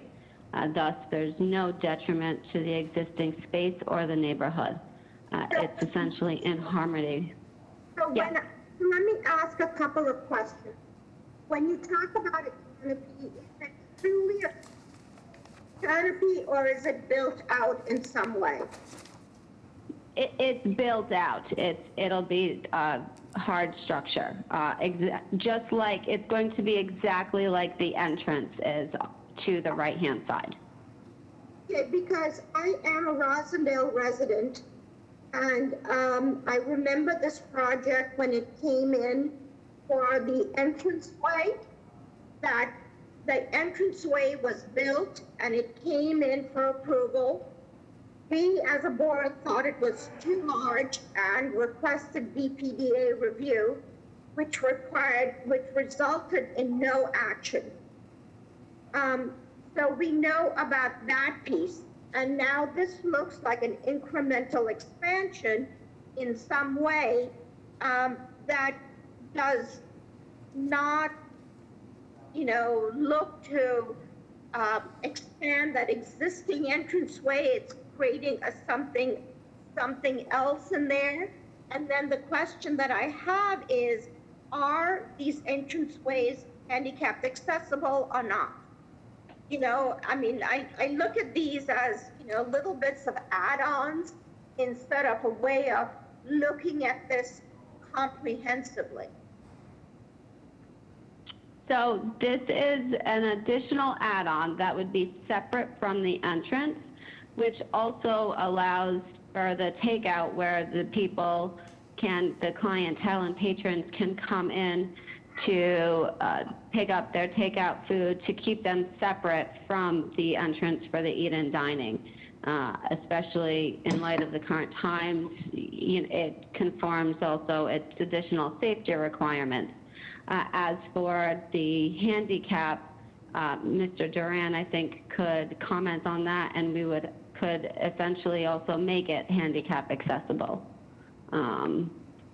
So this is essentially to sort of allow the flow of the customers and to keep that safety, and the general purpose is for the public good, to keep them in a separate area so the patrons that are dining will not be converging in the same way as the other patrons that are just doing the takeout, which is essential for their business right now. Madam Chair, I can speak to the issue of handicapped access if you'd like. Please do. Okay, so there currently is handicapped access to the, if you're looking at the floor plans, the top slide. Can you please pull up the floor plans? Yeah, so they're, well, they're upside down. Anyway, yes. If you, We see that. so the floor, the existing addition out front does allow for handicapped access. The proposal for takeout, which I completely understand in light of what is going on, for some reason, the way it's designed, the door is not 18 inches off of the wall, the exterior wall. If it were, it would be handicap accessible. So that would solve that problem. But I have a separate question with respect to the floor plans. If you look at the existing floor plan, there's an employee washroom across from the men's and women's room, and it's eliminated in the proposed floor plan. And for the life of me, I cannot understand why in the middle of a global pandemic we would remove a employee washroom. So I'm curious as to the thinking there, because you can accomplish everything you're trying to do without, and still leave that washroom there. Yes, so when actually these plans were created, we actually started this process even prior to the pandemic even hitting. So this could be something that I could speak with my client. We could essentially add it back in, or if there is a reason that it was removed, in order to give them the access that they were looking for. But essentially the reason it is not there, which we see that now, is because this whole process started even prior to this. And now it's just even become more essential now. Madam Chair, the Secretary here, did you look at the BPDA's recommendation? No, I did not. What did they say? It's denial? Denial, yeah, because, this is, from the looks of it, was quite an interesting building. I'm sorry, Madam Chair, it's denial without prejudice. Yes, okay, thank you. Well, yeah, but it says that the appellant should rework the plans for a smaller addition. So they're not, the BPDA recommendation is not for no addition, it's for a smaller one. I think because given that entranceway that was built, it was very large to begin with. There were issues, I understand, with noise that were emanating from that space. It seems like there are a number of things. So maybe the best thing to do is for a deferral, for them to come back with revised plans. What do you think? We would be happy with a deferral, and we'd be happy to rework the plans to sort of come to an agreement and make everybody happy.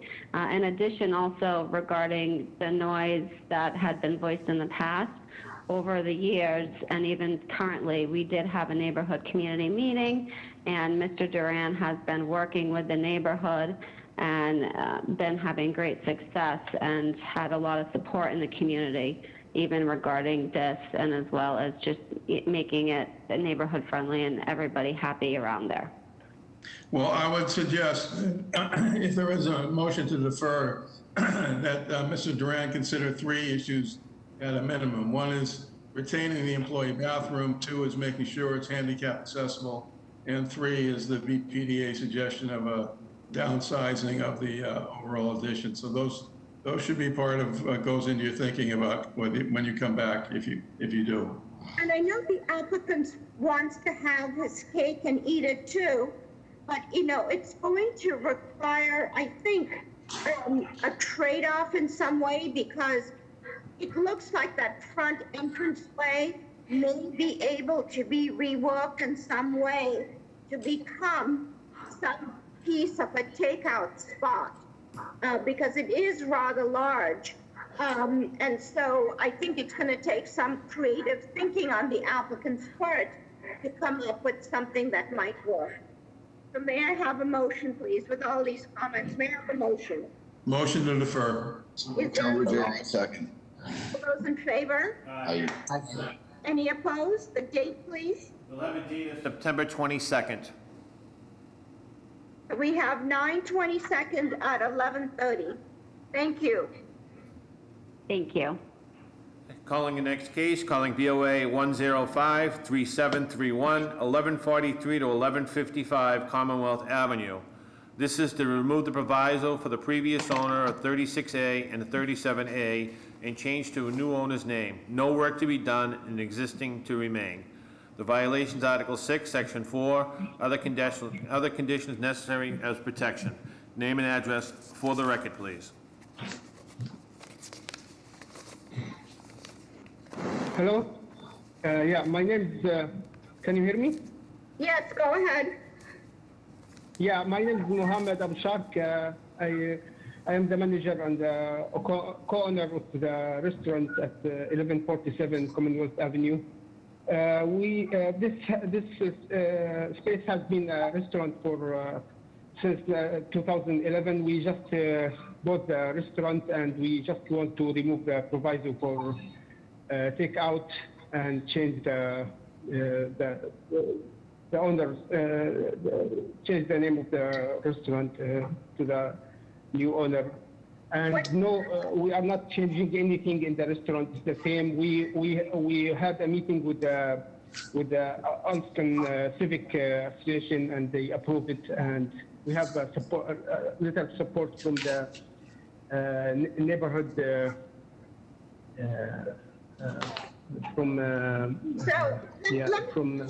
Okay, right. Mr. Abu Shak, let me just ask you a couple of questions. What is the new owner's name, and is there a new name for the restaurant? Yeah, the owner is myself, my brother and myself, which is Basil Abu Shak and Muhammad Abu Shak, who is speaking to you right now. And the name of the restaurant will be Zaki, Zaaki. It's a Mediterranean restaurant. And have you operated a takeout restaurant within the city of Boston before?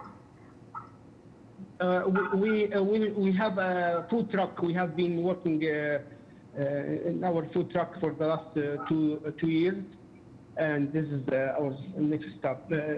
So, yeah, food truck is all takeout. Yes, I get it. And how are the plants, Mr. Ehrlich? The plans are fine. There's no work to be done. How many seats in the restaurant? 30.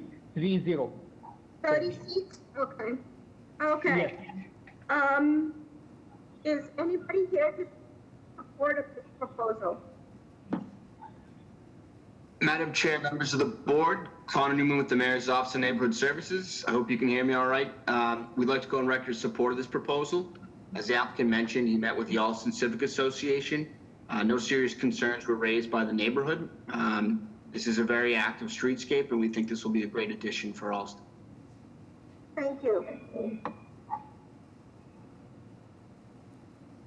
Any other ways that support or in opposition on this project?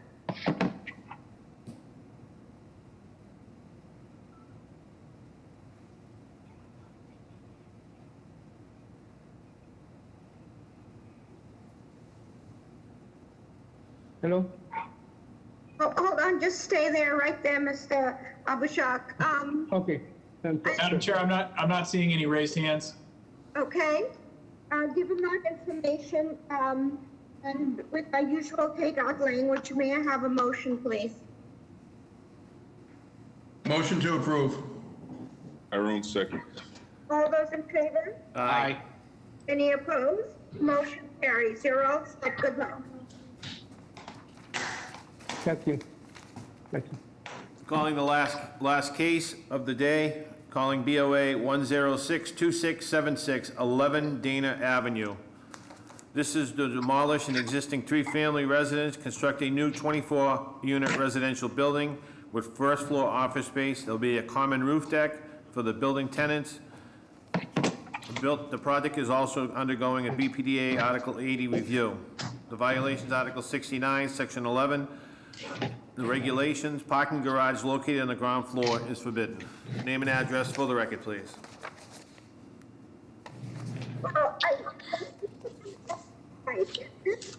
Good morning, Madam Chair, members of the board, Attorney John Fulgini, 10 Forbes Road, Braintree, on behalf of the owner developer. Hold on, Mr. Fulgini.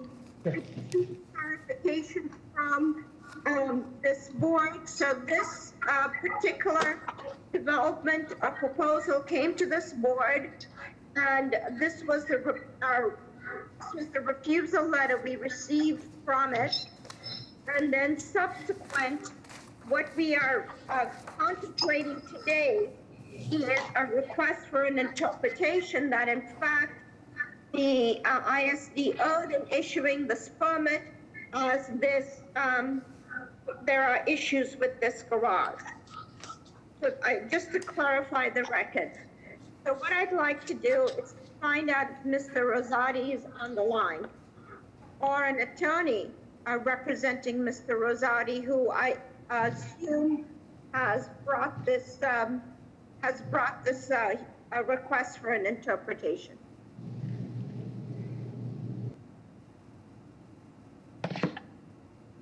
Is Mr. Rosati on the line?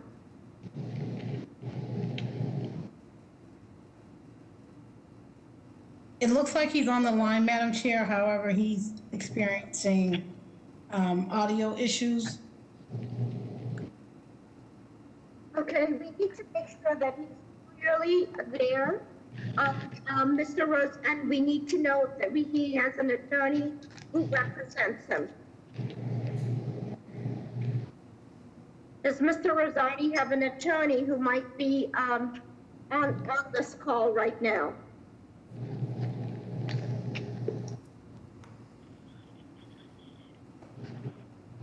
Hello, can you hear me? Hello? Hello? Yeah, hello, can you hear me? Yes. Hello? Your name, please.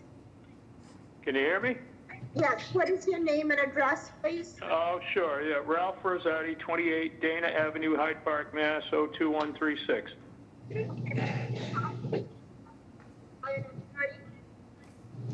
I'm sorry, I can't hear you. Are you represented by an attorney? I'm being represented by Mr. Craig Martin. He's a neighbor. He's going to speak on my behalf. So I did file this appeal because I see at least three violations, zoning violations. Hold on right there. I just need to make sure that all the people that I need to have represented are on this call. Is there is there anybody representing the owner of property on the line? Yes, Madam Chair, Attorney John Fulgini, 10 Forbes Road, Braintree, together with Doug Anderson, who's a code consultant, along with Milan Patel, who's the owner developer. So it's Doug Anderson and Milan Patel, okay? And then is anybody on the line from ISD to speak on this interpretation?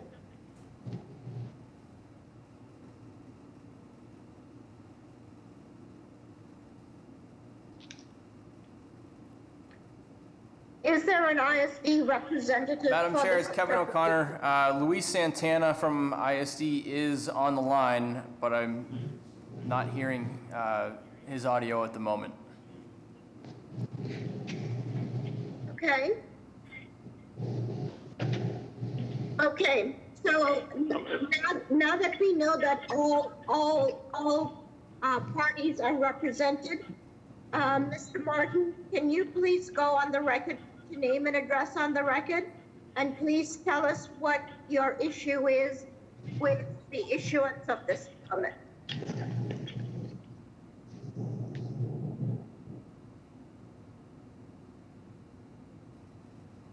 I can't hear Craig. I don't hear him either.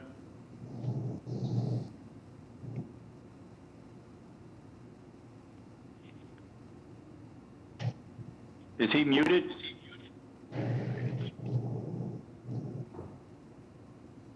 Everyone has been unmuted. Craig, are you there?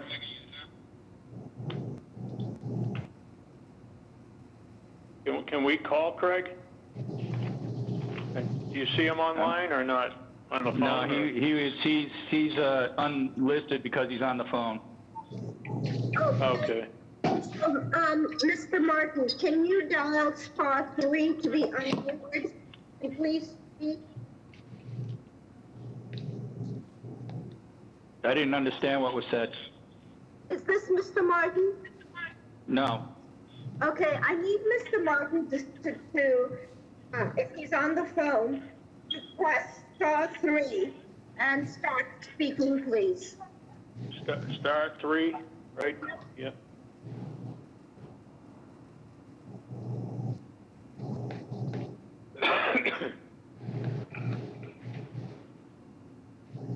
Can you hear me? Yeah, there you are, Craig. Yeah, we hear you now, Craig. Thank you. I got disconnected in the first 2 hours, and I was wondering if you would ever be able to get me back. Okay, now that you're Okay, back. you're here, Craig. Okay, thank you, guys. Thank you, guys. I'm sorry, Madam Chair. Okay, Mr. Martin, can you put your name and address on the record and then briefly tell us the reason for this request for interpretation? Okay, it's Frank Martin, Colchester Street in Hyde Park. I'm a neighbor of the appellant and a member of the Hyde Park Neighborhood Association who has asked me to present the violations which has justified this appeal. We first want to be on record that we are not opposing this development. We've never even discussed this development. We've been troubled from day one that there are violations and it's not as of right. And because it's being designated as of right, that precludes the developer from including any affordable units in the project. And that troubles us in Hyde Park. It's also set the precedent because we have another developer who told the Cape Neighborhood Association. Hold on, Mr. Martin. Let's see. What is your application based on? There's got to be a technical reason that this application. Okay, I will tell you the violations. The neighborhood, the board was sent a copy of the letter from the Associate Commissioner, Policy Director of ISD, who defined the first floor as extending from the bottom of the second floor right to the bottom of the excavated portion, a 14-foot first floor. This is where the proponent seeks to place the parking garage for the tenant. The board has on record, and we sent to them, 2 earlier refusal letters from ISD for 2 earlier proposals by this proponent for the same violation of the parking garage.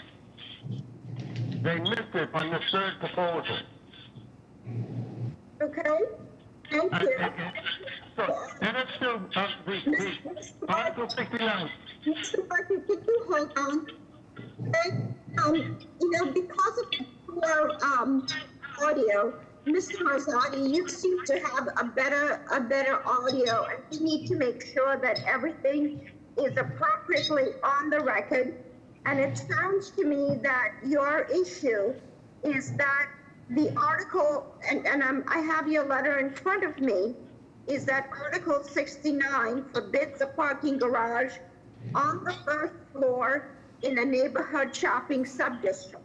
Is that the baseline for your appeal or your request for interpretation? That's one of 3 violations. That is one. Yes. The second one is the number of parking spaces. Yes, the number of parking spaces. They assert that they need 1 off-space parking per unit, so they have 24 parking spaces for the 24 unit. And that maxes them out on the garage, but they're not accommodating the office space, which they have in the corner of the first floor, which also, in the Article 69, also commands off-space parking spots. They don't accommodate for that, so they have insufficient parking space. Okay. Then I Got just that? then your final issue. What is your final issue?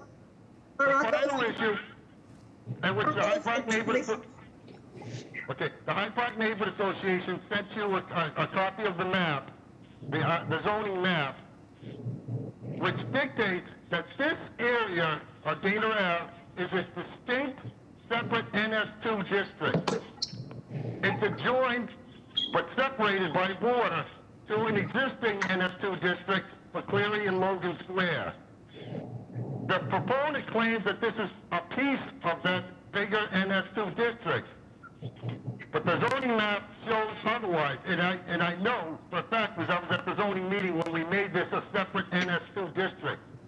And therefore, it is not privileged with the same parking, off-street parking restriction as the bigger NS2, which requires 1 per unit. All other NS2s require 2 spaces per unit.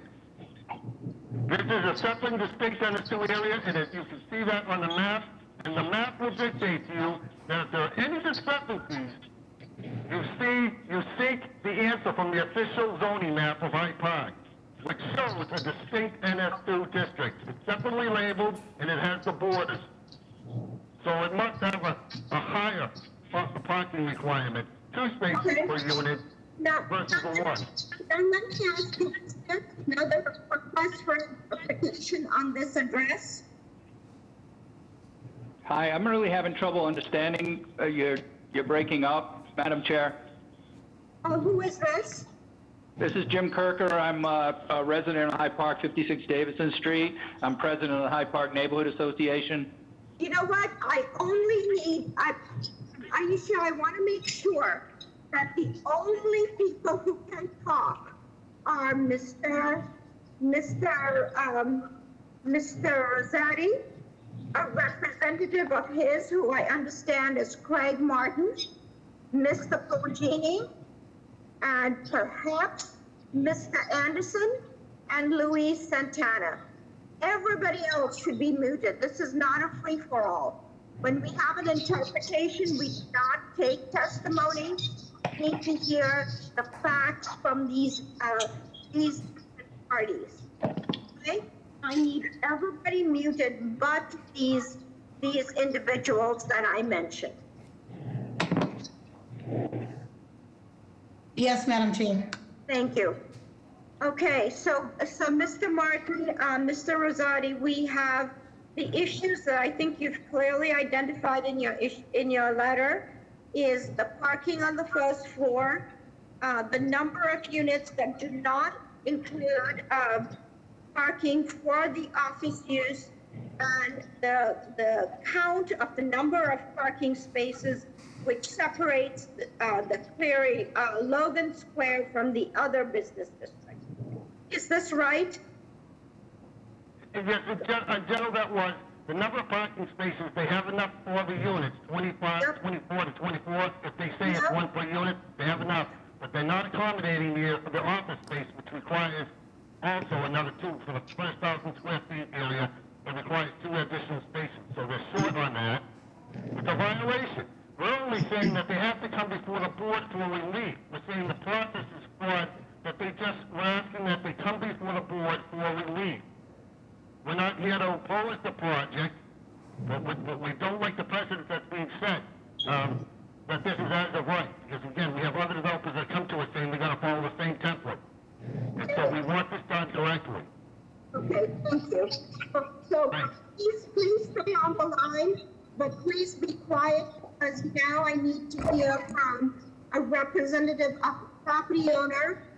Please put your name and address for the record. Put your name and Mr. Anderson's name on the record, please.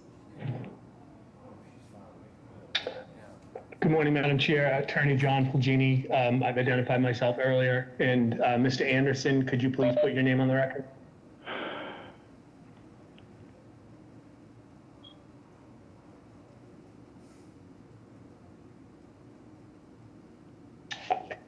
I don't know if he's having problems with his sound or nothing or something. I could walk through this. Yes, please go ahead, Mr. Bulgini. Tell us, what the process has been for this. Sure. So just a little bit of background, 11 Dana Ave. It is located between the High Park train station and High Park Avenue. The zoning on neighborhood is neighborhood shopping 2, 40-foot height, 2 FAR, 1-to-1 parking ratio, no side or front yard requirements, a 10-yard rear yard setback. The lot size is 14,322 square feet.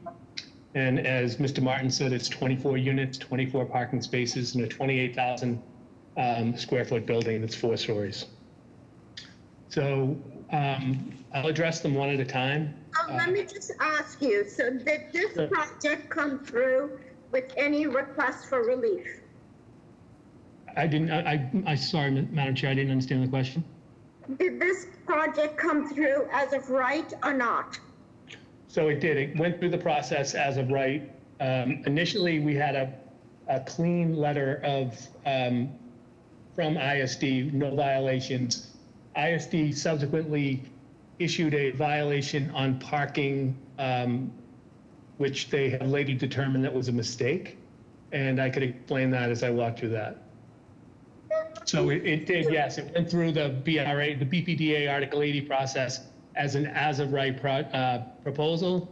It has undergone probably 8 reviews from members of ISD together with members of the BPDA, and all came back and said that it's an as-of-right development.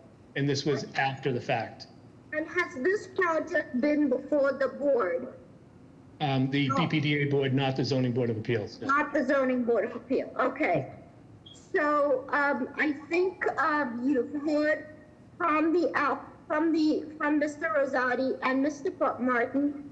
Please give us the view from where you sit. Sure.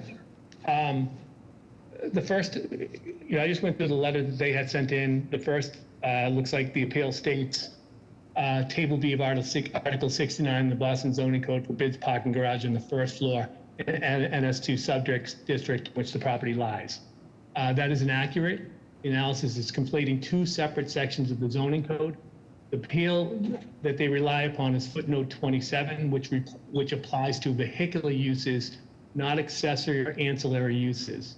I have attached both the accessory use table and vehicular use table. They're exhibits 1, 2, and 3 of the submission that I sent in for your review. And as you can see, a parking garage is an allowed use subject to footnote 27. However, accessory parking is an allowed use that is not subject to footnote 27. So in essence, there is no such restriction on accessory parking on the first floor in an NS2 district. However, there is if somebody were to build a parking garage in an NS2 district. And that was the determination that came back from ISD. Just clarification. Did you send Mr. Rosati and Mr. Martin a copy of your response? I did not. I actually prepared that last night because this came up so quickly. I forwarded it to Attorney Kevin O'Connor as well as Stephanie Haynes from the ZBA and asked them to distribute it.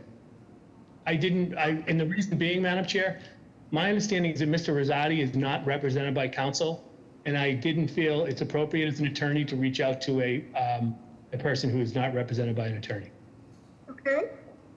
So do we have clarification whether Mr. Rosati and Mr. Martin have received information from ISD, from the Board of Appeals staff?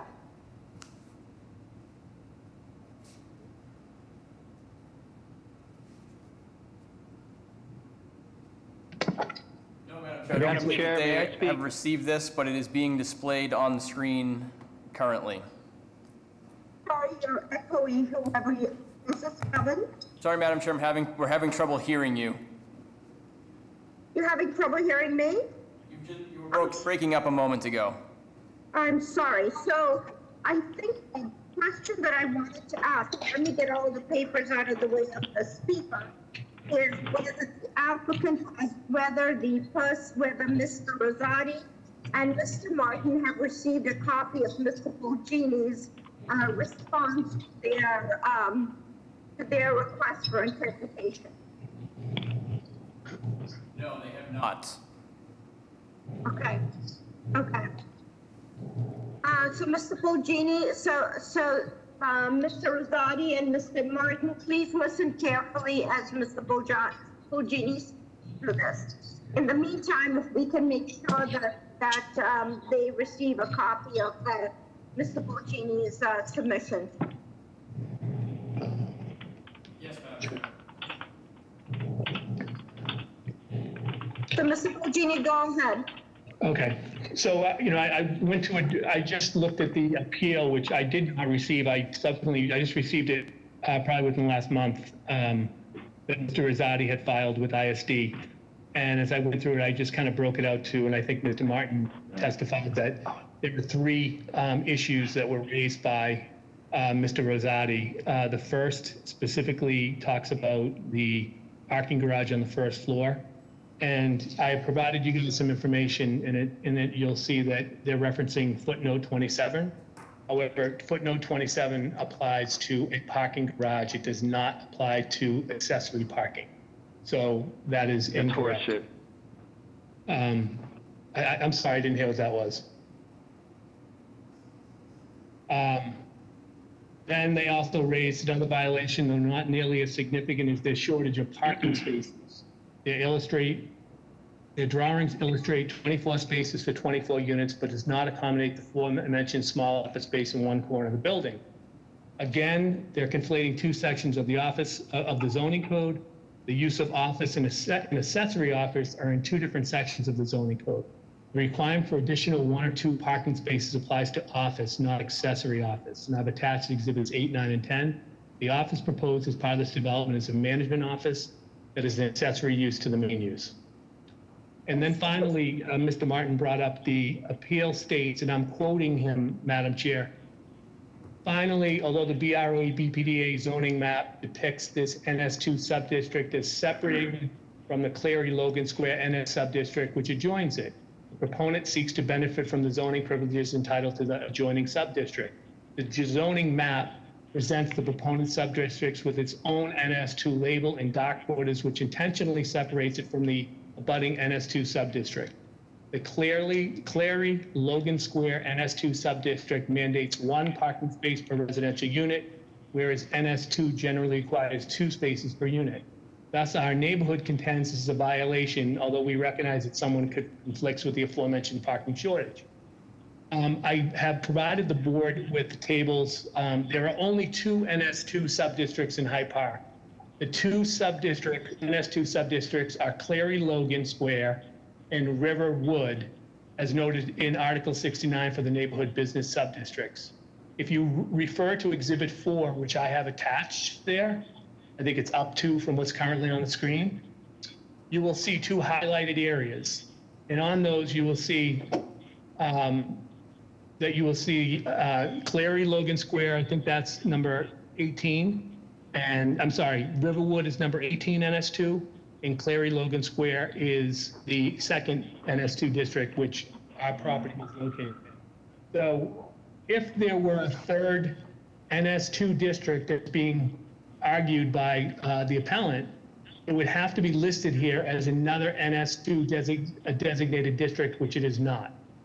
So this clearly falls within the Clary and Logan Square neighborhood shopping NS2 subdistrict. Otherwise, there would have to be another NS2 district that addresses this property. With respect to the bold lines that Mr. Martin had raised up, there are bold lines all over maps. It does not define. It does not define a separate NS2 district on there. I don't think anybody who's looking at, or anybody from the appellant side would argue that it does. All they're saying is that there's a bold black line that separates it from it. However, it is contiguous to it. It's clearly located in Clary Square. Behind this property is Rite Aid, it's Shaw's, it's McDonald's, it's Blake Estates. It is within the Clary Square, Logan Square, NS2 subdistrict. Okay? Madam Chair, may I speak? No, Madam Chair? no, hold on, everybody. Madam Chair, this is Ralph Rosati. Can you hear me? No, hold on. I'm still questioning the attorney. Mr. Okay. I'd like to get my turn, and thank you. Mr. Fulgini, Yes, Madam Chair. so when it went through Article 80, did the parking get adjusted in any way? Because sometimes BPDA has control over the parking when it goes through an Article 80 process. Yeah, so what was kind of unusual what happened here, Madam Chair. Initially, when we first presented to the Hyde Park Neighborhood Association, this was a long time ago, and I know Jim Kirker is on this call. We had a clean, basically a clean letter from ISD saying, it's subject only to Article 80 process. After that fact, there was a project manager who was no longer with the BPDA called and said that they had changed that and they determined that the parking is a violation. And I think they were relying on exactly what Mr. Martin is stating, footnote 27, which I've included. However, they subsequently, ISD made the determination that that is not correct. That applies to a parking garage. Accessory parking is always allowed in neighborhood shopping. And that's a position ISD has taken. My understanding is ISD has gone out to the neighborhood several times and invited the neighbors into ISD to discuss this in further detail. I think when they invited them in, I don't know if people were traveling or bad timing or whatever, but nobody replied for that meeting. So it went through the Article 80 process as an as-of-right budget. Okay. So the only person I want to hear from is either Mr. Rosati or Mr. Martin. Can you please clarify for the record anything else that you need to clarify for the record?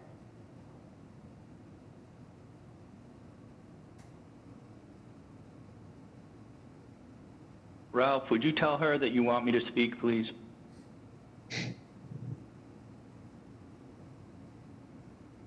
Madam Chair?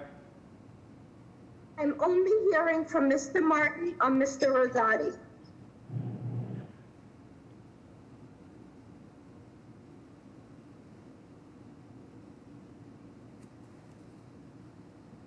Are either one of you on the line? I'm on the line. There must be a technical difficulty if you're not hearing me. Can you hear me? Now I can hear you. Yes, please go ahead. Oh, great. Finally. Okay, finally. So first, two quick things I want to say. I never received all that documentation that Mr. Polgini is speaking of, and I do request that in writing as soon as possible. And the second thing is I would like to allow Jim Kirker to speak on my behalf, and also from the neighborhood, Hyde Park neighborhood group. And I would like that to happen if he could speak, please. So from what we're doing right now, we will no longer hear from Mr. Martin and Mr. Parker we're doing this today. But I need you to be on point and go through exactly the 3 issues that are listed on Mr. Rosati's letter and provide some clarification for the record. I just focus on what it is that is in this letter. Okay, so put your name and address, Mr. Kirker, on the record.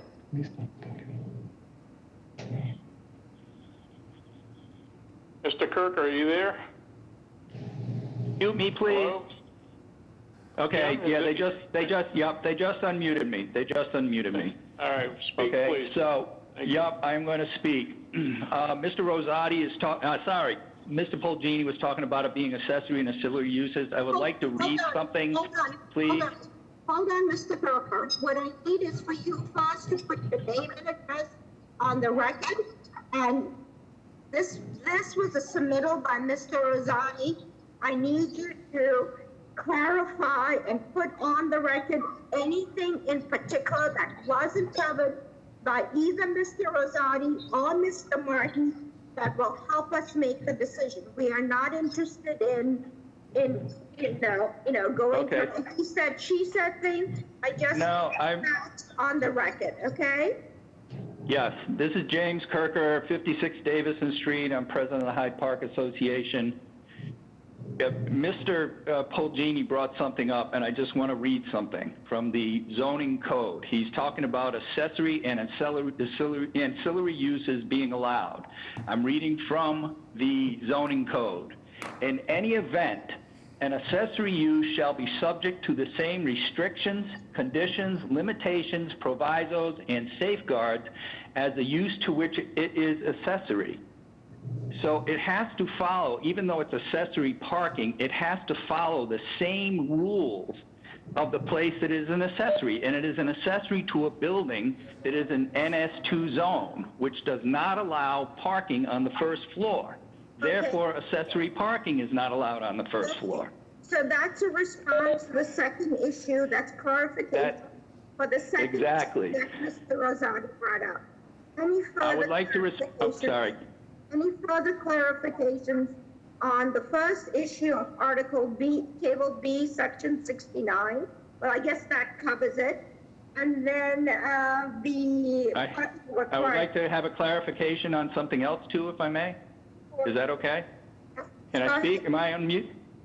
Who is this again? Hello? Mr. Kirk? This is Mr. Kirker still. This is Mr. Kirker still. Go ahead. Sorry. I know.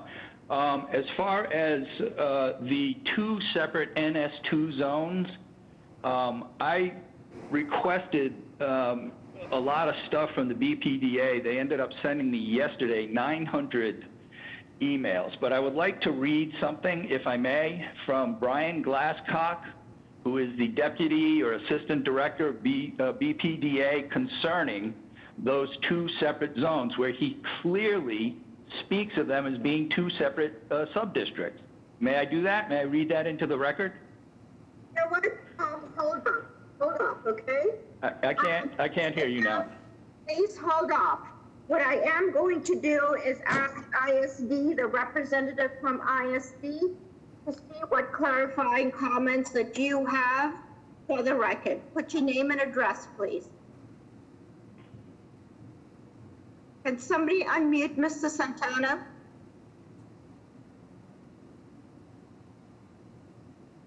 Yes, Madam Chair. Can you hear me? Yes.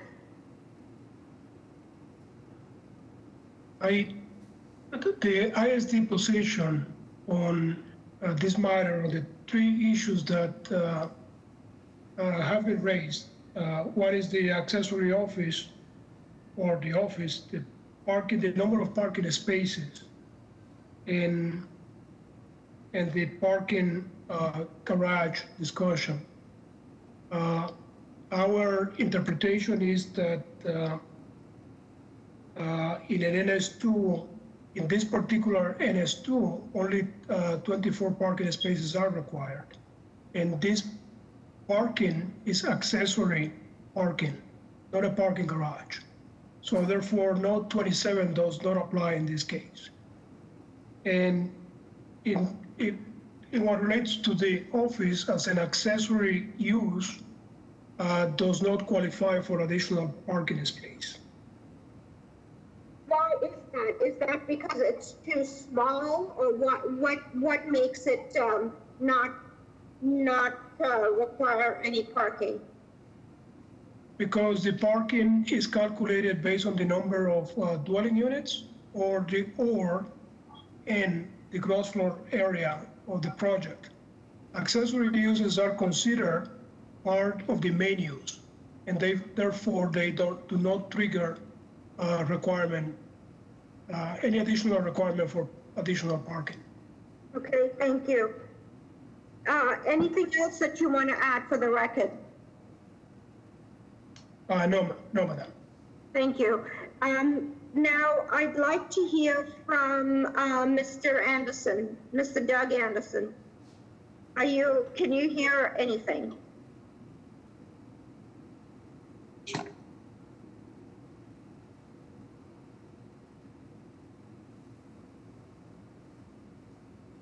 Is Doug Anderson on the line? Okay. So it sounds like, Mr. Anderson, come on. I'm sorry? Madam Yes. Chair, my name's Craig Martin, and the line keeps on muting me and unmuting me, and you were calling me earlier, but it keeps on muting me and unmuting me. I'm unmuted now, and I'd like to take advantage of that moment. You know what? Madam Chair, Yes. I muted everyone unless you call on them. If you do So not call on them, I'm calling on Mr. Anderson for now, please.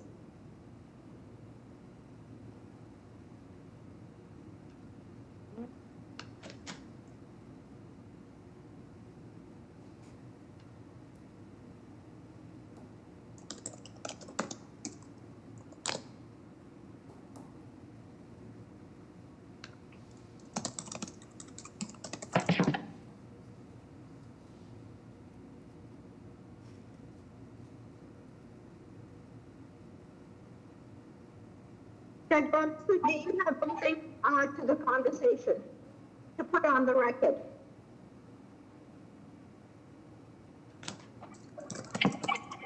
I'm speaking to him now via chat. I think he's having some audio issues. Okay. So given the situation that we have here today, I'm going to recommend that this go to the law department. I want to make sure that before it does, by this Friday, there is a complete exchange of information between all parties. In fact, to the ISD office, to the Board of Appeal office, Mr. Rosati receives all the information submitted by Mr. Fulgini, and likewise that Mr. Fulgini receive all the information submitted by Mr. Glasscock.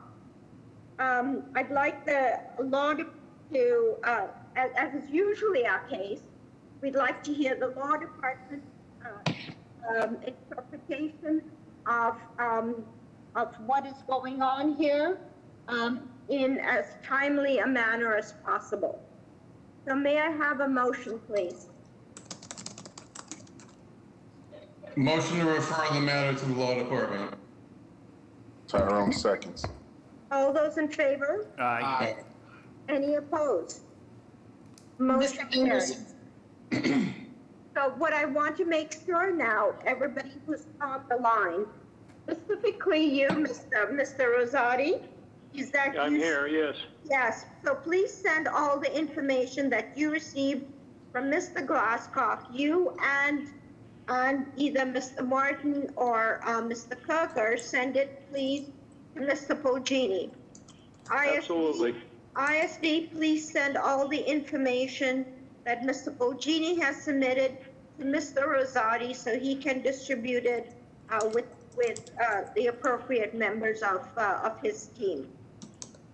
I have another quick comment, please. No. And then the last thing is, all this information should be submitted to the law department to help us in making a decision, because given the fact that there is a lot of emails and paper going back and forth, and the difficulty with the audio, I think we need their full attention on this to give us some guidance. Okay? So the meeting. I think we need more time, but So you can, I think, just email whatever information you have straight to Mr. Fulgini, CC the ISD office, CC Stephanie, just so that we make sure that there is complete sunshine on all the paper and information that's flying back and forth. Okay? I appreciate it, and thank you all for your patience. The meeting is now adjourned. The meeting for April 30th is now adjourned. Thank you.